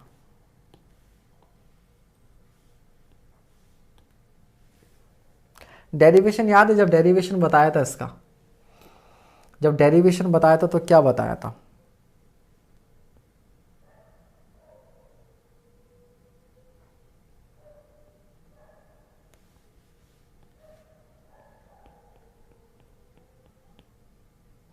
इनसाइड जो एक्स्ट्रा प्रेशर है वो बच्चे कितना है, पी है, ठीक है, पी। तो आपको बताया गया था कि P into pi R square is equals to क्या था आपके पास, इसकी जो सरकमफ्रेंस होगी दैट इज 2 पाई आर और इंटू सिग्मा।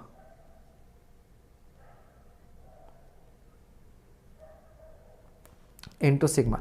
अब यहाँ पर ये जो प्रेशर था P, वो एक्सटर्नल और इंटरनल का डिफरेंस था, याद रखिएगा। तो P बराबर आप यहाँ से निकाल देंगे 2 pi R sigma upon pi R square, तो आप कर लेंगे सॉल्व।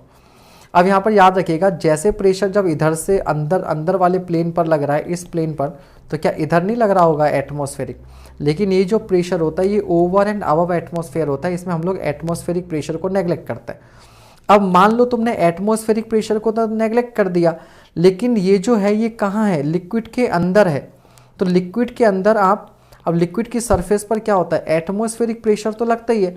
आप एटमॉस्फेरिक प्रेशर को तो आप नेग्लेक्ट कर दोगे, लेकिन जो हाइड्रोस्टैटिक प्रेशर है फ्लूइड का, उसको तो कंसीडर करना पड़ेगा ना आपने, उसको तो आपने कंसीडर करना पड़ेगा।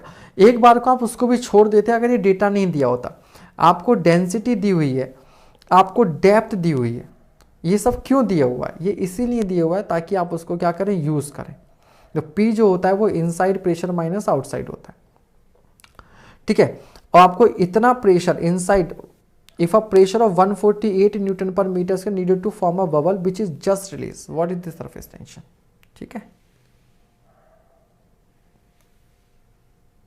लाइक एंड सब्सक्राइब कर दो, तुरंत समझ में आ जाएगा, ठीक है। चलो फिर एक बार देख लो। तो हमने फॉर्मूला लगा दिया, डेल्टा P बराबर 4 सिग्मा अपॉन डी। तो P inside minus P out.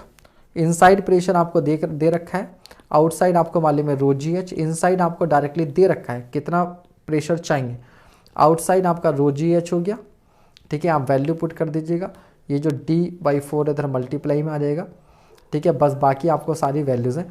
और याद रखो भैया, मेरा तो हमेशा मानना रहता है कुछ जानकर चलो कुछ मानकर चलो। बहुत सारी सवाल, बहुत सारी चीज़ें ऐसी होती है जो हम लोग पहली बार सीखते हैं। अब आपको ये सवाल आ गया, अब आगे का भी एग्ज़ाम में आएगा तो आप इसको कर लेंगे, एग्ज़ाम में आएगा तो अब आप कर लेंगे, ठीक है। अगला सवाल,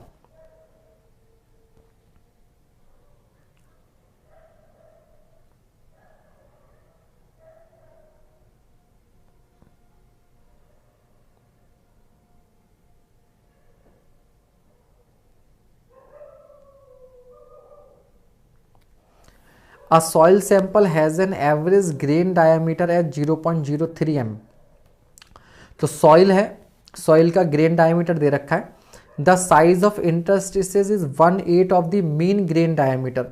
जो वॉइड्स का साइज है वो इस डायमीटर का कितना है, 1/8। कंसिडरिंग सिग्मा ऑफ वाटर इतना ग्राम पर centimetre, the water will rise. तो H इज इक्वल्स टू क्या, 4 sigma cos theta upon rho G D. अब कुछ नहीं है यहाँ पर, D डायरेक्टली ना देकर क्या दे रखा है, 0.03 का 1/8 दे रखा है, तो कोई दिक्कत थोड़ी ना होगी। ये जो ट्यूब है, तो ट्यूब का डायमीटर कितना हो जाएगा, ग्रेन साइज का 1/8, ग्रेन साइज दे रखा है उसका 1/8 कर दो। और आपको डेरिवेशन करने की जरूरत नहीं है, आप तो सीधे सीधे क्या करो, फॉर्मूला लगाओ, H बराबर 4 सिग्मा कॉस थीटा कॉस 0 यानी कि 1 ले लेंगे पानी के लिए upon rho G D. D आपको मालूम है, सिग्मा आपको मालूम है, रो आपको मालूम है, जी आपको मालूम है। वैल्यूज पुट करो आंसर पाओ, वैल्यूज पुट करो आंसर पाओ, ठीक है। अगला सवाल, the surface tension in a soap bubble of 20 mm diameter when the inside pressure is 2.0 Newton per metre square above eight. तो P एक्सेस प्रेशर आपको 2 दे रखा है, सरफेस टेंशन आपसे पूछा हुआ है, और डायामीटर आपको दे रखा है 20 mm। क्या है, सोप बबल है ना, तो बबल के लिए कितना करेंगे आप, 8 सिग्मा अपॉन डी। तो P बराबर कितना कर दीजिएगा, 8 सिग्मा अपॉन डी कर दीजिएगा। तो सिग्मा बराबर क्या रहेगा, PD/8, PD/8। तो P कितना 2, डायामीटर 20 mm, तो 20 × 10⁻³ अपॉन 8, तो 5 × 10⁻³ न्यूटन पर मीटर आएगा, आएगा, रेलवे भी आएगा। अगला सवाल, stoke is the unit of. तो स्टोक आपको मालूम है CGS यूनिट है किसकी, काइनेमेटिक विस्कोसिटी की। डायनामिक की क्या थी, पॉइज, ठीक है। तो stoke is the kinematic viscosity in CGS unit, यही होगा ना, ये होगा इसका आंसर, ये होगा। अगला सवाल, a vessel of 4 metre cube contains oil which weighs 30 kilo newton, the specific weight of the oil is. तो गामा इज इक्वल्स टू कितना होता था, गामा होता था rho into G, specific gamma को ही बोलते थे ना रो जी। अब रो तो मैं सीधे सीधे दिया नहीं है, तो रो कैसे निकाल लोगे, 30/4 और जी की वैल्यू कितना 10 ले लें क्या रफली,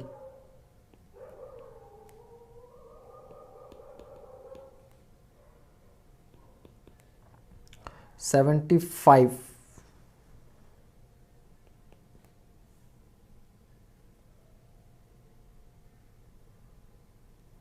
ऑप्शन में ही नहीं है।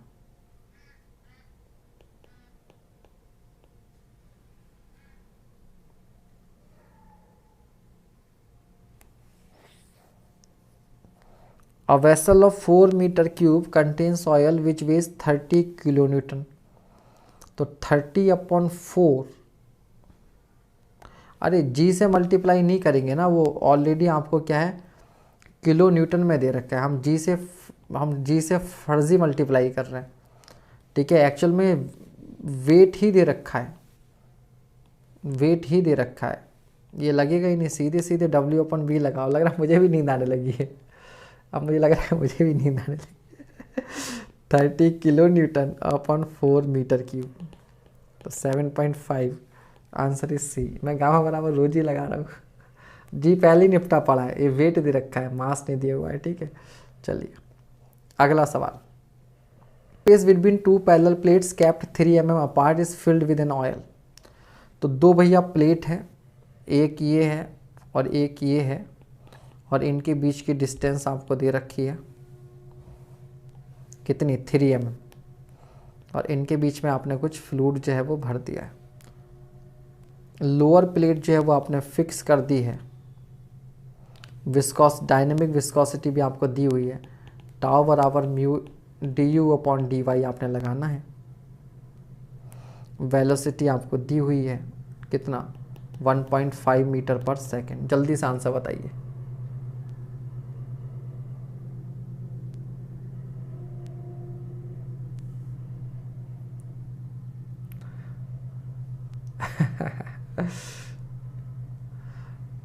The space between two parallel plates kept 3 mm apart is filled with an oil of dynamic viscosity. इतना what is shear stress on the lower। तो टाउ की वैल्यू भैया आप लगा दो,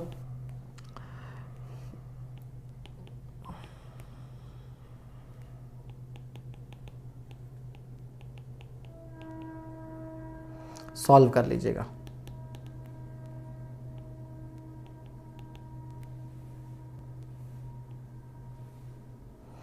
तो 15 दूनी 30, 3 से 3 करिएगा, 10 की घात 3 ऊपर चला जाएगा, तो आंसर मेरे ख्याल से आपका डी आ जाएगा। डी नहीं आएगा, ये 0.2 और वो 1.5, 0.3 हो गए मल्टीप्लाई होकर आएगा 0.3/3 और इंटू 10⁻⁻3। तो 10⁻³ के ऊपर जाके +3 हो जाएगा, तो आंसर आएगा 100 आएगा 100। अगला सवाल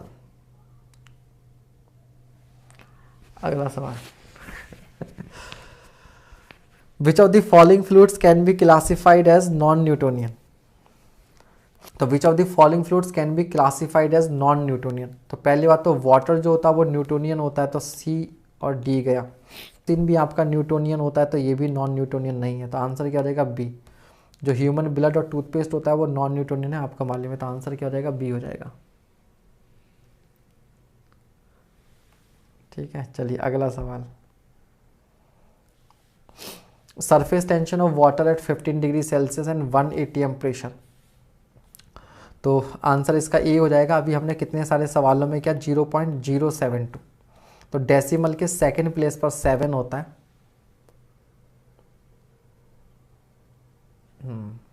न्यूटन पर मीटर यही होता है, ए ही होगा। हालांकि डिजिट यहाँ पर भी सेम है, बट ये किलो न्यूटन पर मीटर में है और ये आपका क्या है न्यूटन पर मीटर में, ये आपका क्या है न्यूटन पर मीटर में। तो आपका आंसर जो होगा इसका वो क्या होगा ए होगा। ठीक है भैया, आंसर क्या होगा आपका, ए ही होगा।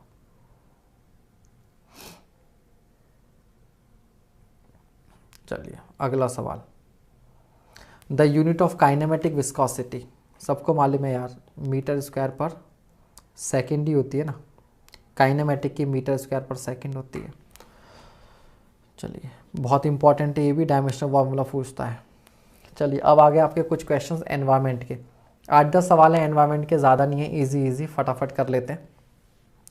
The temporary hardness of water is caused by, temporary hardness क्या होती है, जिसको पानी से उबाल कर दूर किया जा सकता है। अभी सर्दियों में खूब पानी गर्म करोगे तो आप देखोगे तली में वो वाइट पाउडर्स आ जाएगा, तो ये होता है आपका कैल्शियम और मैग्नीशियम के कार्बोनेट और बाइकार्बोनेट की वजह से, इसलिए आंसर हो जाएगा ए। अगला सवाल, the main cause of eutrophication of lake is the enrichment of lake water with, eutrophication क्या होता है, जो झील वगैरह होती हैं उसके आसपास काफ़ी झाड़ फूस प्लांट्स उग जाते हैं अपने आप, ठीक है, तो उसको बोलते हैं झील का यूट्रोफिकेशन हो जाना।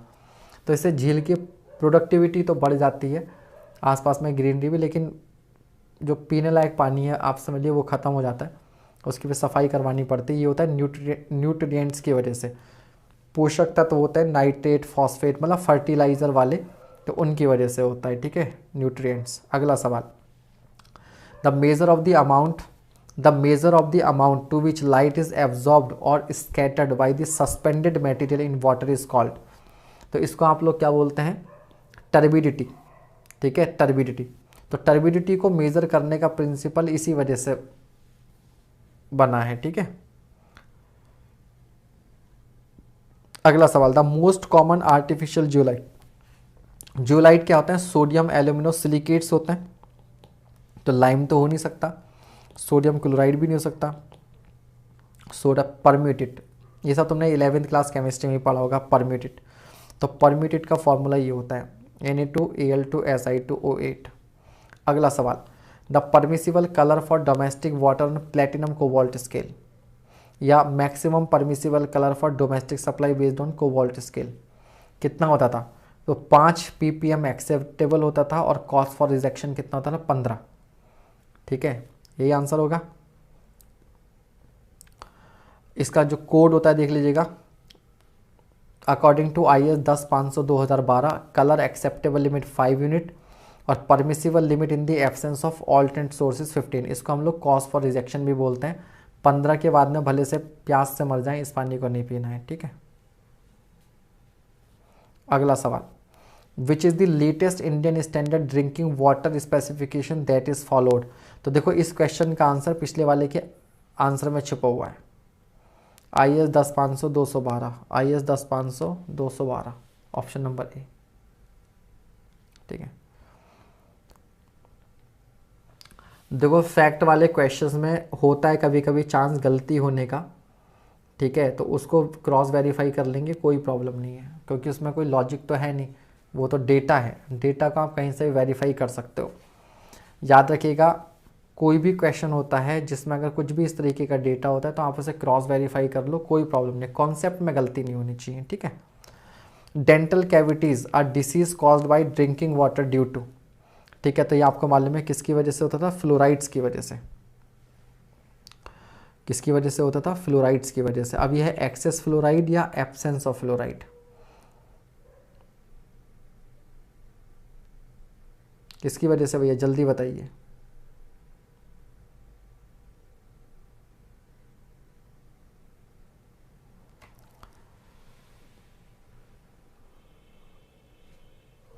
IS कोड के अकॉर्डिंग 10 होता है और गवर्नमेंट ऑफ इंडिया के मैनुअल के अकॉर्डिंग 15 होता है, नेक फॉर यू के अकॉर्डिंग। चलिए बाकी इसको कंफर्म कर देंगे। तो फ्लोरेसिस जो होता है, देखो अगर एब्सेंस ऑफ फ्लोराइड होता है तो कैविटीज़ हो जाती हैं, और अगर एक्सेस फ्लोराइड हो जाता है तो वो बोन्स में प्रॉब्लम हो जाती है, ठीक है, तो इसका आंसर होगा बी।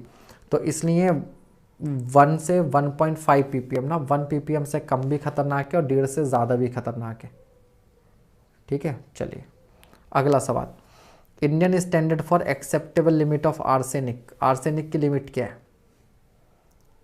आर्सेनिक की लिमिट क्या है, मुझे भी याद नहीं होती, इतनी सारी मेटल्स की लिमिट, किस किस की याद रखेंगे। हाँ, बोन फ्लोरोसिस हो जाता है। हड्डियाँ खराब हो जाती हैं। तो ये होता है 0.01 mg पर लीटर, ठीक है। तो आर्सेनिक जो है is a toxic metal, it affects lungs, फेफड़े खराब हो जाते हैं। परमिसिबल लिमिट जो है वो 0.01 mg पर लीटर या 0.01 ppm है, ठीक है। कैडमियम की भी सेम रेंज है। फिनॉल और भी देख लो, फिनॉल 0.001, मरकरी 0.001, आयरन 0.3, मैग्नीज 0.05, ठीक है। तो इनको तो जितना आप रिपीट कर दो उतना अच्छा है। Minimum dissolved oxygen DO prescribe for a river stream to avoid fish kills, ये तो सबको ही मालूम होगा 4 ppm। 4 ppm से कम जो है वो ऑक्सीजन नहीं होनी चाहिए। ये वाला सवाल बताइए जल्दी से। If the total hardness of water is greater than its total alkalinity, अगर टोटल हार्डनेस जो है वो टोटल एल्कलिनिटी से ज़्यादा हो जाए, the carbonate hardness will be equal to,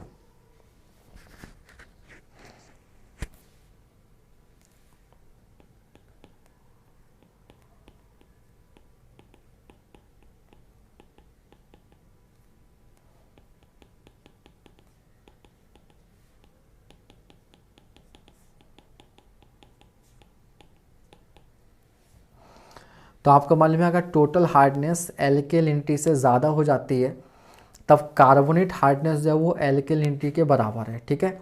और जो नॉन कार्बोनेट होती है वो इन दोनों के क्या है, डिफरेंस के बराबर होती है, इन दोनों के डिफरेंस के बराबर होती है। तो इसका आंसर क्या हो जाएगा आपका, ए हो जाएगा। Carbonate hardness will be equal to total alkalinity, ठीक है, बिल्कुल सही जवाब, बहुत बढ़िया। अगला सवाल, कैल्शियम +2 40 mg पर लीटर है, मैग्नीशियम +2 12 mg पर लीटर है, what is the total hardness.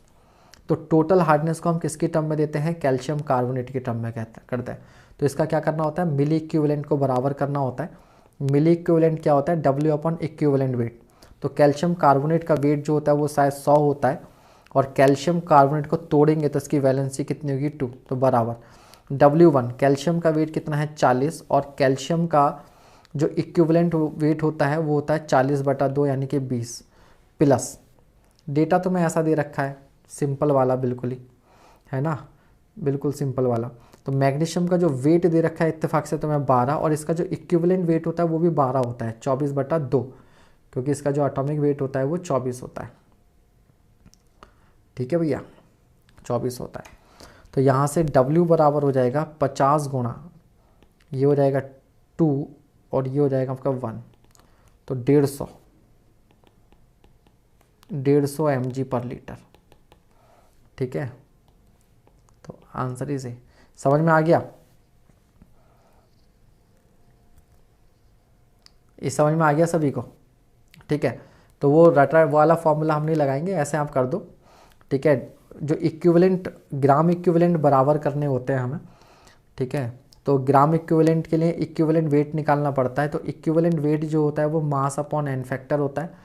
N factor क्या होता है, किसी भी कंपाउंड को तोड़ दो, उसके ऊपर जो चार्ज आता है, बैलेंसी भी कह सकते हैं, डिवाइड कर देते हैं। तो कैल्शियम कार्बोनेट का वेट आप निकाल लेंगे, 40 + 12 + 16 = 48, ये आएगा 100। तो 100 आ गया मॉलिकुलर वेट, और उसका एन फैक्टर 2, तो W/100/2। ये कैल्शियम का वेट जो गिवन है, गिवन 40। अब इत्तेफाक से कैल्शियम का जो मोलर मास होता है वो भी 40 ही होता है, और इस पर चार्ज कितना है 2, तो इक्विवेलेंट वेट 40/2 कितना होगा, 20 होगा। मैग्नीशियम का 24 होता है, 24/2 12, और दिया भी तुम्हें कितना है, 12 ही दिया हुआ है, ठीक है। तो सॉल्व करके आंसर आ गया, अभी आ गया, ठीक है। बाकी ये आप बुक में ये फार्मूला भी पढ़ते हो, तो इस फार्मूला, ये वाला फार्मूला ना, ये दिस अपॉन दिस इंटू 50, ये फार्मूला ऐसे पढ़ने की जरूरत नहीं है, जैसे मैंने बताया वैसा भी आप कर सकते हैं। अगला सवाल, blue baby disease is cause due to the presence of excess amount of the following pollutant in drinking water, ठीक है। अभी सबको मालूम होता है कि नाइट्रेट की वजह से होता है, वैसे तो नाइट्रेट कोई ख़राब नहीं होता है, नाइट्रेट वैसे तो ख़राब नहीं होता है, ठीक है, बट इसकी वजह से बच्चों का शरीर जो है वो नीला पड़ जाता है, ठीक है, वॉमिटिंग वगैरह होते हैं लगती है छोटे बच्चों को, तो ब्लू बेबी सिंड्रोम बोलते हैं। तो नाइट्रेट, मिथेमोग्लोबिनेमिया जैसे बोलते थे, ठीक है। अगला सवाल, चलिए भैया, एनवायरनमेंट भी खत्म हो गया, अब फटाफट रेलवे, 13 मिनट है हमारे पास, 13 मिनट में फटाफट इन क्वेश्चंस को कर लेते हैं। Narrow gauge is adopted where, narrow gauge कहाँ अडॉप्ट करते हैं, नैरो गेज, अरे हाँ कल मैं बताना भूल गया, जब हम हरिद्वार गए थे तो वहाँ पर गंगा जी के अंदर भाई साहब रेल की पटरी बिछी हुई थी, ये नैरो गेज वहाँ पर बिछा हुआ था। नैरो गेज था या मीटर गेज था, ठीक है। तो वहाँ अब वो तो पानी नहीं था वहाँ पे, तो पता चला कि जहाँ पर हम लोग नहाते हैं आजकल वहाँ पे जाके, वहाँ उसके अंदर रेल की पटरियाँ भी है। तो कभी अंग्रेज़ों के टाइम पे बिछाई गई होंगी, बट वहाँ नहीं आता होगा पानी, अब वहाँ तक आ गया, ठीक है। तो नैरो गेज जनरली क्या है, जो हिली टेरेन होता है वहाँ पर हम लोग यूज़ करते हैं। शिमला, बिल्कुल हेमंत जी, मैं भी ये बोल रहा था, शिमला में जो टॉय ट्रेन है उससे आपको याद आ जाएगा टेरेन हिली में, ठीक है। अगला सवाल, first train was run in India in April 1853 between, तो ये भी आपको मालूम होगा, जीएस का क्वेश्चन है, बॉम्बे से थाने, बॉम्बे से थाने, ठीक है। अगला सवाल, which of the following is not a major cause of creep in rails. Creep क्या होता है कि ट्रेन जिस डायरेक्शन में चलती है उस डायरेक्शन में ट्रेन की लेंथ में थोड़ा सा डिफॉर्मेशन आता है, उसको क्रीप बोलते हैं। ट्रेन चलेगी रुकेगी, traffic intensity, acceleration deceleration, इन सब की वजह से क्रीप होता है। बहुत तेज़ बारिश का क्रीप से कोई लेना देना नहीं होता, तो आंसर इसका क्या हो जाएगा, डी हो जाएगा। अगला सवाल, the main function of sleeper is, sleeper का मेन फंक्शन क्या होता है, टू सपोर्ट रेल, ऑब्वियस सी बात है स्लीपर पर रेल रखोगे। To hold rails at correct gauge, gauge क्या होता है, जो रेल्स होती हैं, जो पटरियाँ होती हैं, उनके अंदर वाले फेस के बीच की डिस्टेंस होती है। तो रेल्स को स्लीपर के साथ क्या करते हैं, पेंडल क्लिप से बांध के रखा जाता है, जिससे करेक्ट गेज मेंटेन है, तो बी भी सही है। To distribute load from the rails to the ballast, rail से किस पर लोड जाता है, बेलास्ट पर, बेलास्ट से किस पे जाता है, सब ग्रेड पर, है ना। तो इसका आंसर क्या हो जाएगा, ऑल ऑफ दीज हो जाएगा। अगला सवाल, which of the following statement is wrong, कौन सा स्टेटमेंट गलत है। Coning of wheel is necessary to prevent rubbing of flange of wheel with rails, ठीक है। तो कोनिंग की वजह से क्या होता है, अगर ट्रेन का पहिया बाहर किसी एक साइड में मूव करता है तो कोनिंग की वजह से सेंटरिंग करने में हेल्प मिलती है, तो जो फ्लेंजेस होते हैं उनका बियर एंड टियर बच जाता है। तो ये तो सही है, तो ये तो आंसर होगा नहीं आपका। कोनिंग इज प्रोवाइडेड 1/20 स्लोप, बिल्कुल सही बात है। जो कोनिंग होती है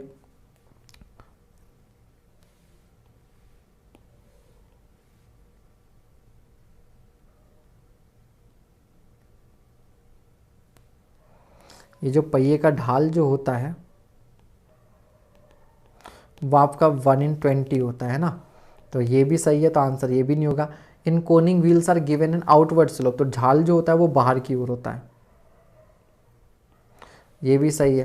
तो आंसर आपका डी ही हो जाएगा, डी गलत है, यानी कि डी ही आपका आंसर है। Coning of wheels is required only in curves, ठीक है। ऐसा नहीं है कि वैसे तो ज़्यादा ज़रूरत कर्व पर पड़ती है, ज़्यादा कर्व जो ज़रूरत कर्व पर पड़ती है, लेकिन कर्व पर ही हो ऐसा कोई ज़रूरी नहीं है, कर्व पर ही हो ऐसा कोई ज़रूरी नहीं है। जब स्ट्रेट पाथ पर भी किसी वजह से एक पहिया मान लो बाहर, आपने देखो ना ट्रेन में मूव करते हो तो गाड़ी आपको लगता है ऐसे ऐसे ऐसे ऐसे ना हिलती डुलती जा रही है, हिलती डुलती।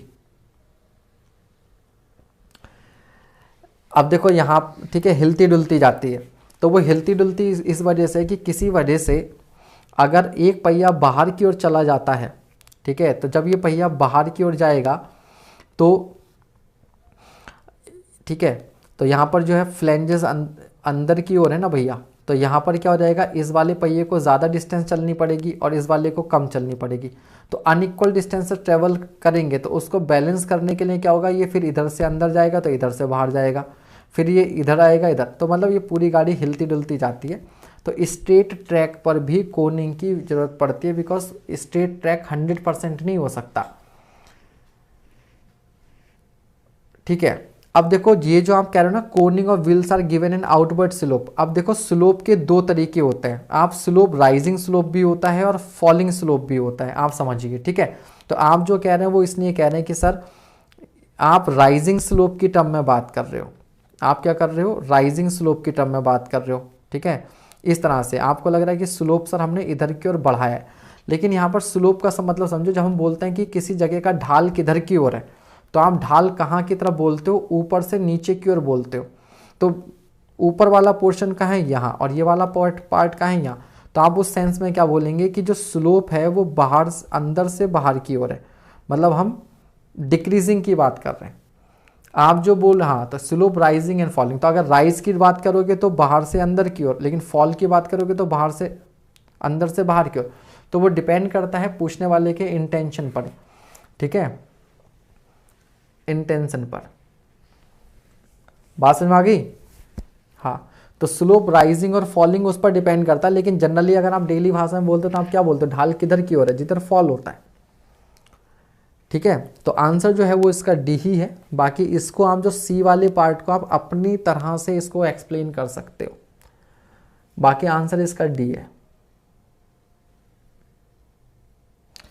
Koenig of wheels is required only in curves, केवल कर्व्स में रिक्वायर्ड है, ये कोई जरूरी नहीं है।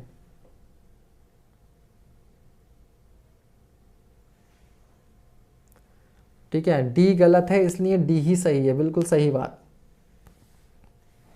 अच्छा, आप सबने ट्रेन में सफ़र किया होगा, कभी कभी ऐसा चल लगता है आपको कि ट्रेन सीधे जा रही है, बट फिर भी ट्रेन हमेशा थोड़ा बहुत हिलती डुलती रहती है। थोड़ा बहुत क्या है, हिलती डुलती रहती है। वो हिलती डुलती क्यों है? हिलती डुलती इसलिए है क्योंकि 100% स्ट्रेट पाथ रेल में ट्रेन में कभी भी पॉसिबल नहीं है, ठीक है। सीधे चलते हुए भी हल्का फुल्का जो है वो थोड़ा बहुत कर्वीनेस, आप कहिए कि कुछ ना कुछ किसकी वजह से क्या होगा, ट्रेन के मूवमेंट की वजह से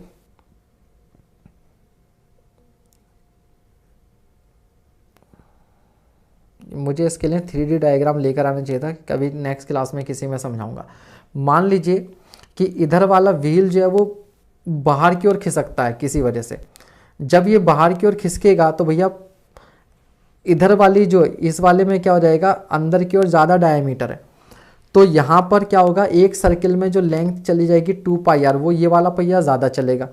अच्छा, जब ये वाला भी साथ में इधर जाएगा तो यहाँ पर जो छोटी वाली टर्म है वो यहाँ आ जाएगी, तो ठीक है।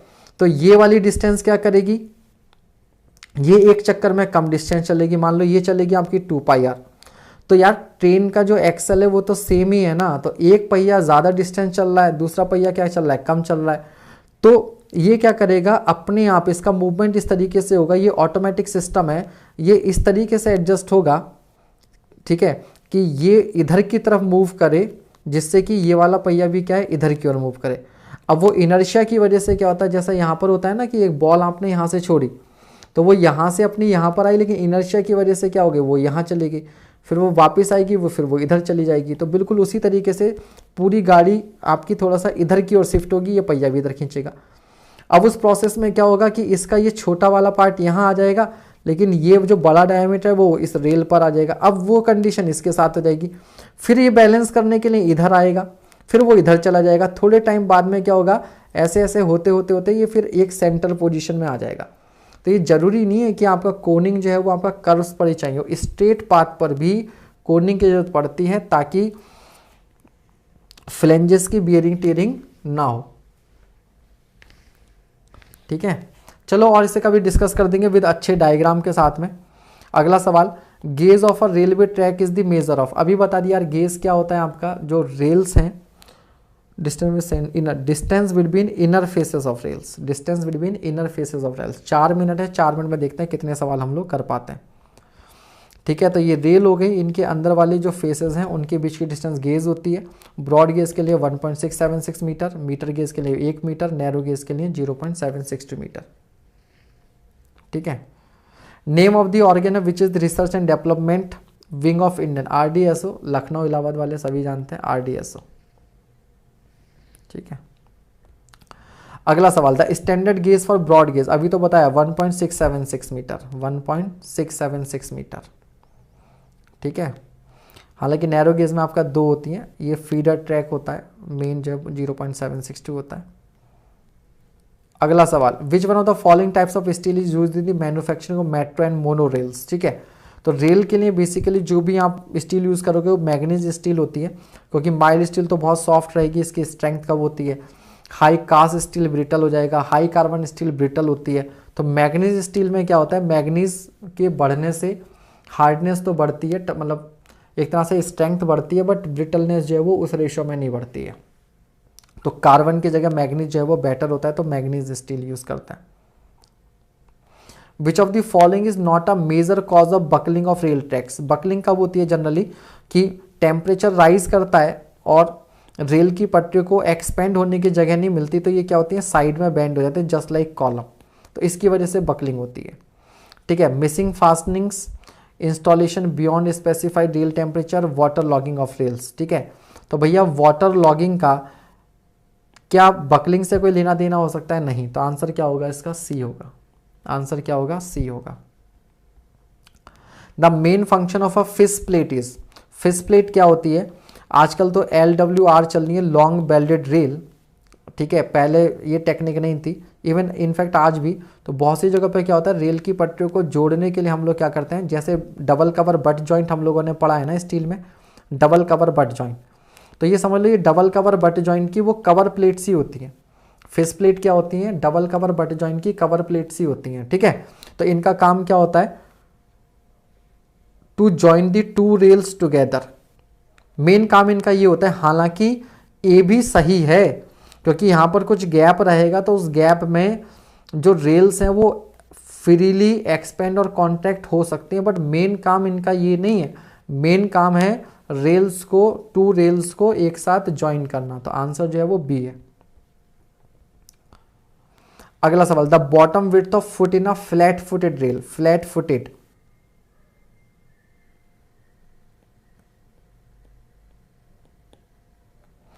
ठीक है, ये डायमेंशन आपसे पूछी हुई है। अब भैया याद रख सको तो कर लो, नहीं तो कोई दिक्कत नहीं, एक आध सवाल एग्जाम में छोड़ना भी पड़ जाता है। ये सारी की सारी डायमेंशन आपको सेंटीमीटर में दे रखी हैं। जो बेस है वो है 13.65 सेंटीमीटर, mm में करोगे तो 10 से गुणा कर देना, ये 1.39 सेंटीमीटर, ये 4.37 सेंटीमीटर, ये आपका 6.67 सेंटीमीटर, ये 14.29। तो एक बार बना के डायमेंशन लिख देना, हल्का फुल्का याद आ सकता है। ठीक है, तो 10 से गुणा करेंगे तो 136 centimetre. A track is elastic mainly because of, elastic का मतलब क्या होता है कि जब ट्रेल आती है तो डिफॉर्मेशन आते हैं, ट्रेन आती है डिफॉर्मेशन होता है, ट्रेन चली जाती है तो ट्रैक अपनी इनिशियल शेप गेन कर लेता है, उसी को इलास्टिसिटी बोलते हैं। और ये मेनली किसकी वजह से होती है? बैलास्ट की वजह से होती है। किसकी वजह से? बैलास्ट की वजह से। The chairs use in railways are made of, तो बेसिकली जो बुल हेडेड रेल होती थी, जो बुल हेडेड रेल होती थी वो, उसमें क्या होता था, ऊपर वाला पार्ट बड़ा होता था और नीचे वाला पार्ट जो है वो छोटा होता था। तो इसको अपनी पोजीशन में बनाए रखना जो है वो बड़ा मुश्किल काम होता था। तो इसके लिए एक चेयर्स हम लोग यूज़ करते थे, उसमें इस पोर्शन को फंसा कर रखते थे, जो किसकी बनी होती थी? कास्ट आयरन की। किसकी बनी होती थी? कास्ट आयरन की।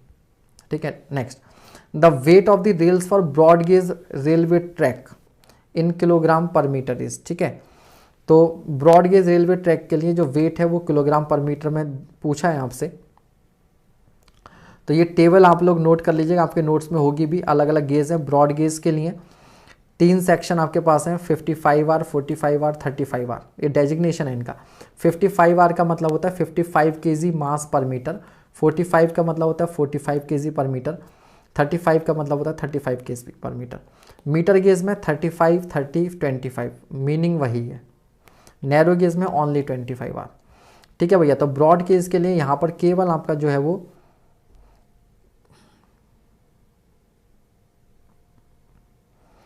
जो इस रेंज में आ रहा है वो आपके पास केवल डी ऑप्शन वाला उस रेंज में आ रहा है, और कोई इस रेंज में नहीं आ रहा है। ठीक है, जो 32 है वो भी उससे कम आ रहा है, तो इसका आंसर जो हो जाएगा वो आपका डी ही हो जाएगा।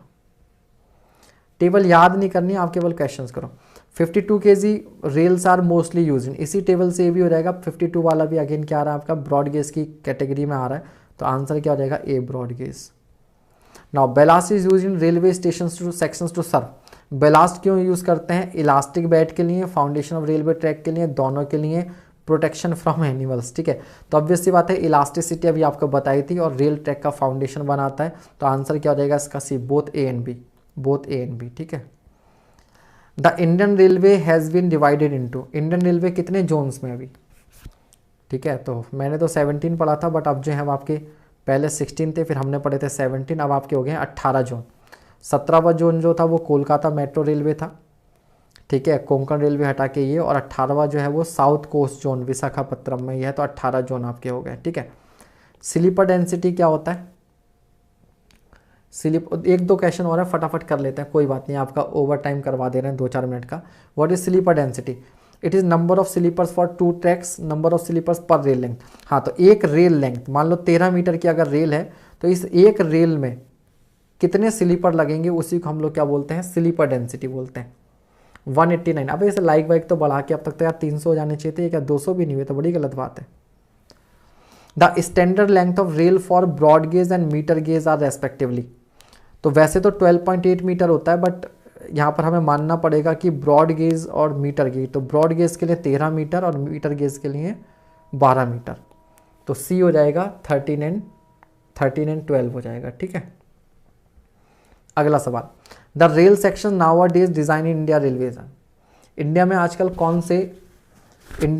कौन से आप लोग रेल सेक्शन यूज़ कर रहे हैं, तो याद रखिएगा, अब पहले डबल हेडेड, बुल हेडेड वगैरह यूज़ करते थे, अब जो यूज़ हो रहा है वो आपका फ्लैट फुटेड यूज़ हो रहा है। क्या यूज़ हो रहा है, फ्लैट फुटेड। ठीक है, the rail section is designated by its. Rail section को किससे डेजिग्नेट करते हो, ठीक है, कैसे पहचानेंगे, तो अभी आपने पीछे पढ़ा था 55 आर, 35 आर, 45 आर, उसका मतलब क्या था, किलोग्राम पर मीटर। ठीक है, तो क्या हो जाएगा, वेट पर मीटर लेंथ से, किससे, वेट पर मीटर लेंथ से, क्योंकि सेक्शन तो फिक्स आई सेक्शन है, वेट पर मीटर लेंथ से। ठीक है भाई, चलो धन्यवाद बहुत बहुत आप सभी का आभार, आप लोग रुके रहे। तो डेली आप ये जो थोड़ा थोड़ा आप एक्स्ट्रा एफर्ट दे रहे हो, क्योंकि देखो बेटा इतनी जगह पे आप लोग पढ़ रहे हैं, इतने सेशन कर रहे हैं, जो छूट जाता है वो छूट ही जाता है, जो पढ़ लिया वो पढ़ ही लिया। तो डेली आपका जो थोड़ा थोड़ा एफर्ट होगा वो 101% कहीं ना कहीं आपके सक्सेस में झलकेगा, गारंटेड है। और एक हमारी जो रिटेनिंग पावर होती है उसके बारे में भी बोला जाता है कि हम जो खुद से पढ़ते हैं उसका केवल 10 से 15% ही रिटेन रह पाता है, हार्डली 10%। जब हम कोई चीज़ सुन लेते हैं तो वो चीज़ हमारी 20-30% रिटेन होती है, और जब हम कोई चीज़ देखते हैं और सुनते हैं ऑडियो विजुअल, तो 50 से 60% रिटेन होती है। और जब हम कोई चीज़ पहले अच्छे से खुद से पढ़ लेते हैं फिर किसी को पढ़ा देते हैं तो वो चीज़ हमारी 90% रिटेन हो जाती है। ठीक है, तो अच्छा है आप लोग क्वेश्चन देख रहे हो, सुन रहे हो, तो कई बार होगा कि एग्ज़ाम में आप भूल भी जाओगे तो वो याद आ जाता है कि अच्छा सर ने उस क्लास में ऐसा कुछ बताया था, स्ट्राइक कर जाता है। तो इसने क्लासेस अटेंड करने का ये भी फ़ायदा रहता है। खैर, गुड नाइट एवरीवन। ठीक है, हाँ पढ़ते रहिए ऐसे ही। तो अब हम लोग सर्वे में अगला जो चैप्टर होगा, कंपास सर्वेइंग हमारा हो गया, तो सर्वे में जो अगला होगा वो लेवलिंग के क्वेश्चंस हम लोग करेंगे। एनवायरनमेंट में अभी क्वालिटी पैरामीटर्स ही चलेगा, रेलवे में इसके आगे के ही क्वेश्चंस करेंगे। एफएम में आपका जो काइनेमेटिक्स तक का जितना भी पोर्शन है, काइनेमेटिक्स को छोड़कर मतलब बायोंसी, प्रेशर मेजरमेंट, वो सारा पोर्शन आ जाएगा। सॉइल आपका कल फाउंडेशन हो गई। तो देखो आपका फ़ायदा, मैंने सोम, स्टील, आरसीसी की बहुत ज़्यादा काफ़ी क्वेश्चंस पहले करवा दिए हैं।